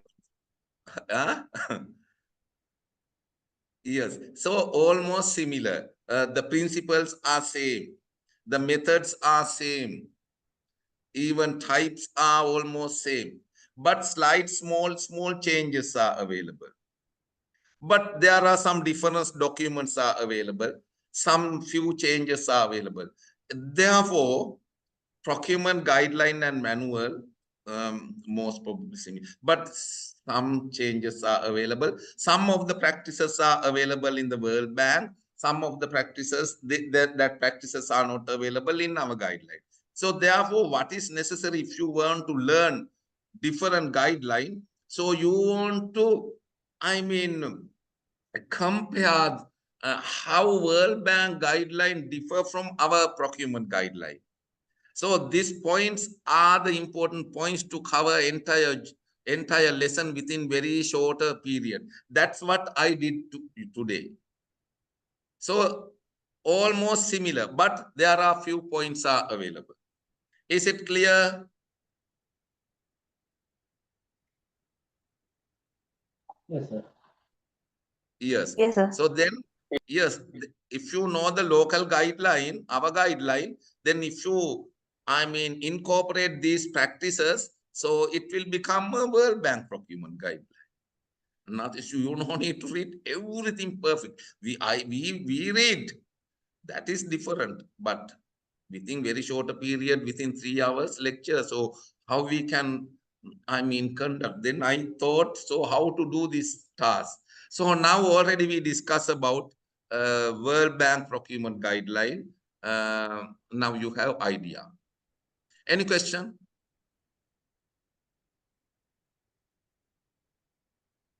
Right. Now we are moving to the another guideline. Give me 1 minute.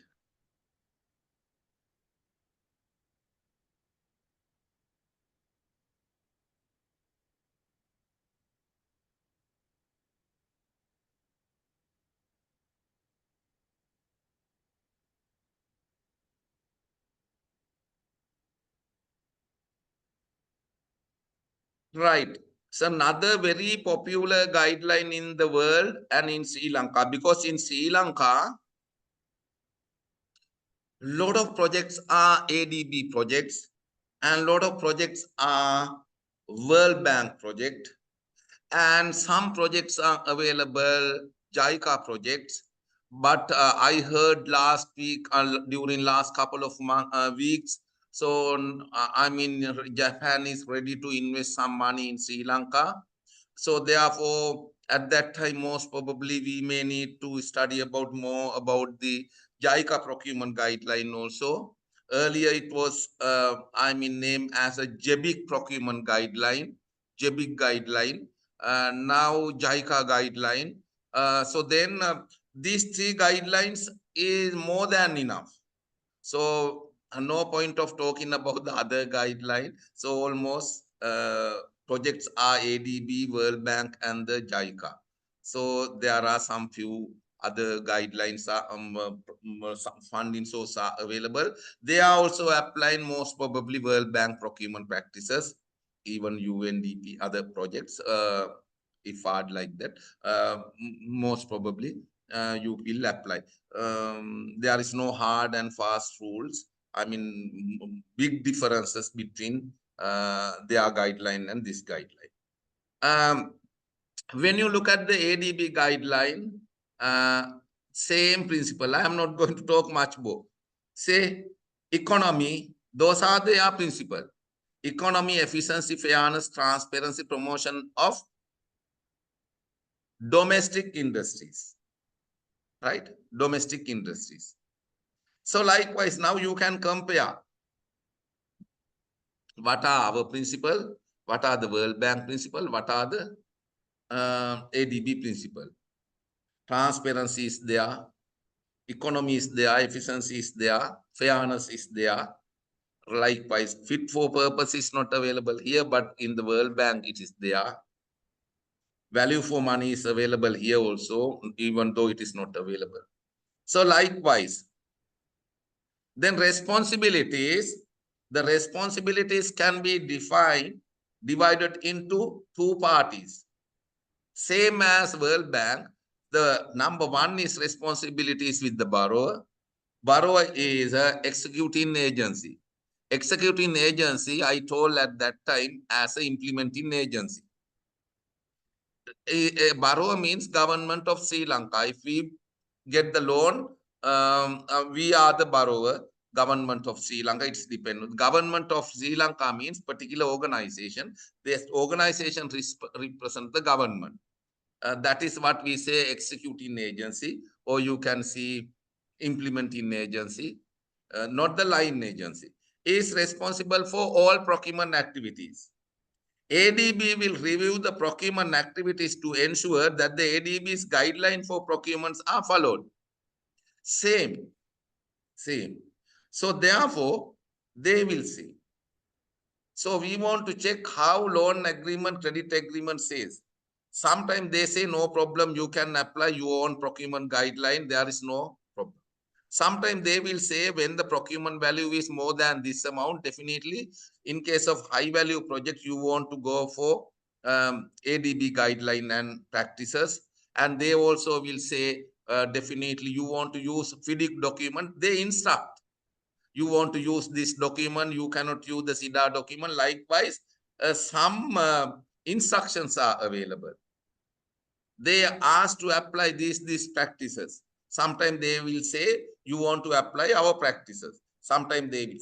That is depend on the credit agreement and the loan agreement. Anyway, you should have an idea about the loan agreement and the credit agreement. This is what. So therefore, to get the controlling power for them, always they are using, getting the no objection letter in different stage. My question is, note down 4 stages that the funding agency asks the no objection letter. No objection letter එක ඉල්ලන අවස්ථා 5ක් ලියන්න. 4 stages that ask the no objection letter, and that you should know to get the no objection letter. It is your responsibility if you are handling the procurement. You want to get the no objection letter from the funding agency in this situation. Okay, you want to write 5 points, 4 points at least.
Yes, anyone? Under what stages we want to get the NOL?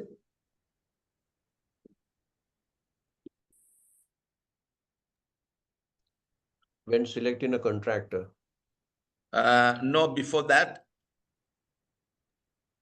Project procurement plan approval stage? Exactly. Number 1 for the procurement plan. Then number 2, sometime amendment to the procurement plan during the period. Sometime if you amend, you cannot do it without getting the approval from them. So amendment to the what? Procurement plan. And also for the bidding document. Now, very recently, I handled one procurement under the Indian credit line. So all the documents, I went to them to get their concern. Are they agree with our terms? So likewise, not only ADB World Bank, even when you get the fund from the Indian credit line like that, it is necessary to get it. Normally we do. It takes some time, but I got the approval from them. No objection for the document. So then for the document,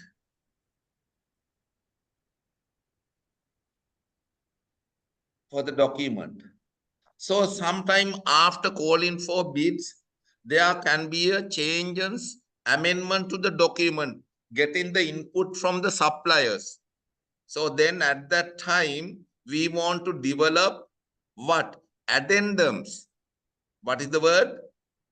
Addendum. Addendums.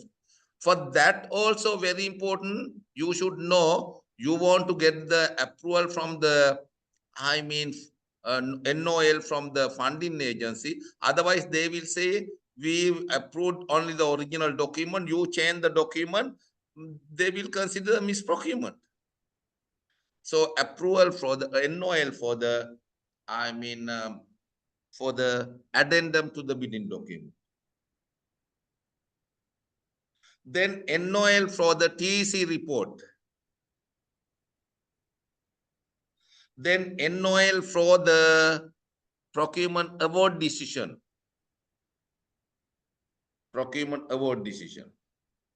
So those are the stages you want to get the NOL in case of large scale ADB project or World Bank project. Is it clear? Yes, sir. Yes. Right. Now we have idea, responsibilities almost same. Then eligibility. So to foster the competition, ADB permit to bidder from all eligible countries to offer goods. So then this guideline is eligible only for the eligible countries. And also when you select the contractors, when you select the suppliers, that suppliers should come from only from the eligible countries. There are some non-eligible countries ADB. Even World Bank also, procurement same. Some non-eligible countries are available like North Korea. I can't remember. There is a list of non-eligible countries. ADB procurement non-eligible countries are available. World Bank non-eligible. You cannot select any contractors from them. Even any product made in there. Is it clear? Yes. Yes, because they are not eligible. Then no objection. Same as World Bank, all step, the borrower shall obtain no objection declaration from ADB prior to proceed the next step. Now I told you the steps. Even if ADB reserves the right to declare misprocurement. Same. Now see. Then procurement plan, same. See the World Bank? Now you can see. I'm not going to talk. Then action, same. Then methods, different methods. So likewise, when you look at the entire document, so then you will see some similarities and some differences. Therefore, according to the time availability, I am not going to talk much more. Then I want to give a small activity to you. And not now, I am very tired from the morning. I am continuously doing lectures. Continuously 7 days. So therefore, today Saturday, I want to get small relax, at least from 5 o'clock. So therefore, in brief, what I want to say you better to go through these 2 handouts, right? So then read and prepare a table. Prepare a table. So World Bank, ADB, compare. So this is necessary. This is necessary for both. This requirement is necessary for. I mean, so you can understand different. The credit agreement, necessary, right? Say no objection letter, it is necessary. So procurement methods, procurement plan, same practice. And other thing is what do you call that, procurement methods. So those are available, but those are not available here. Those are available in the World Bank. Those are not available in the ADB. Those are available in the ADB. Those are not available in the World Bank. So likewise, methods, selection method. Likewise, go through. This is how you want to learn each guideline within very short period. Then you know ADB guideline and the World Bank guideline as. This is the techniques I want to share with you to understand. Otherwise, there is no major differences between them. Is it clear? Yes. Now today what we discuss, we discuss especially about the different guideline, the ADB World Bank guideline. So if you are engaged in the ADB project, you should have some idea about the ADB guideline and the provision, and the, I mean, especially provisions of the credit agreement. So likewise, everything is being changed based on the source of funds. So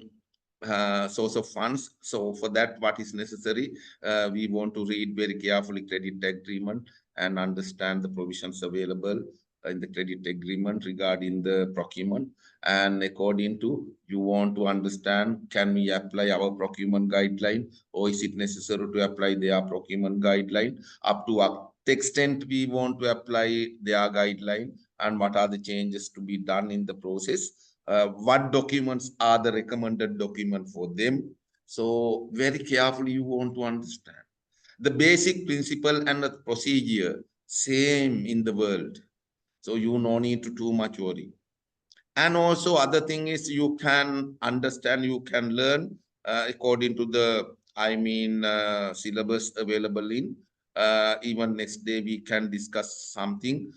You better to read about the UNCITRAL. It's a universal law regarding the procurement, United Nations trade law. So then especially when we engage with the World Bank procurement and the ADB procurement, if there is any contradiction problem regarding, so then most probably in case of legal action, we are using UNCITRAL.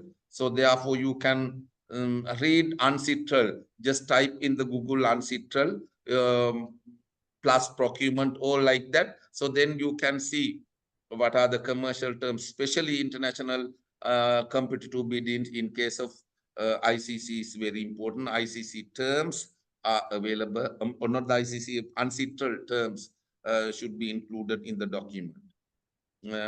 It is available even in our document also. Our procurement guideline also clearly says, in case of international competitive biddings, and also in case of foreign funded project, Ancestral law is a part of the law, then you want to read about the ancestral.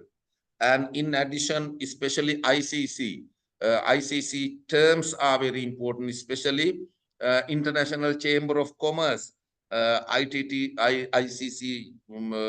terms are applicable regarding the contract. Especially, I have seen in my practice during last couple of years in when I mean do a lot of investigation and the appeal cases related procurement.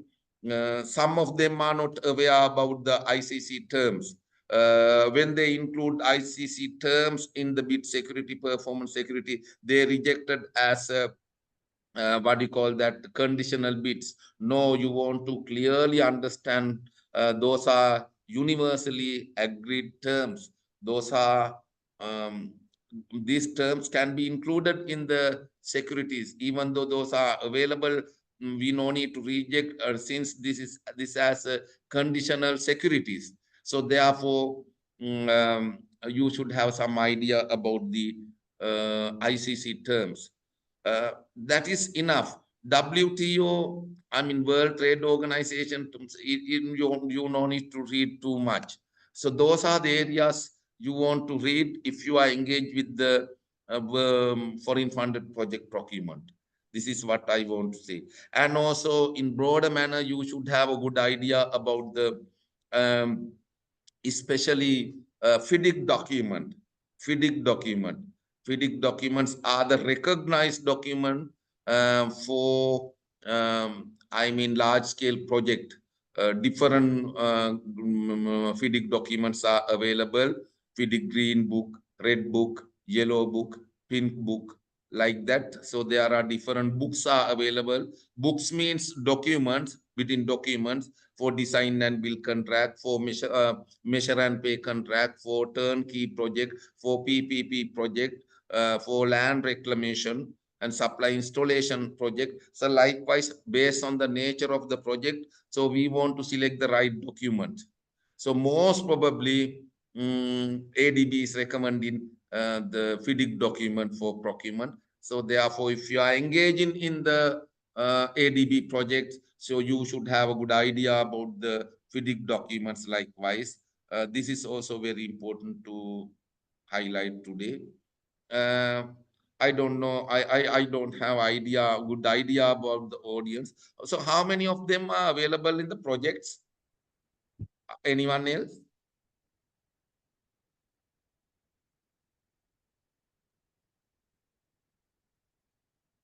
You know, no. I am in the Any project. World Bank ADB projects? I am in the project. Sorry? I am in the project. You are?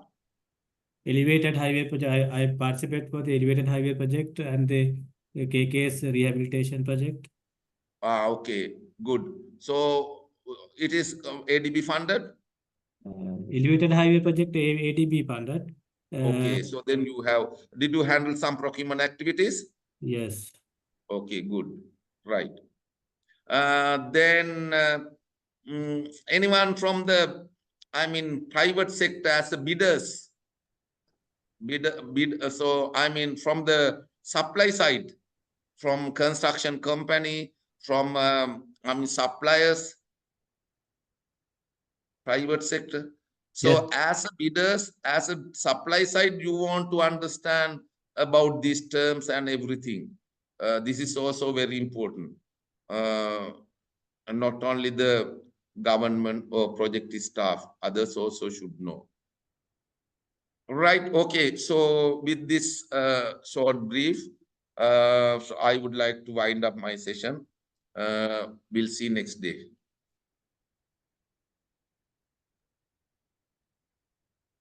So, okay. Thank you very much, everyone. Thank you, sir.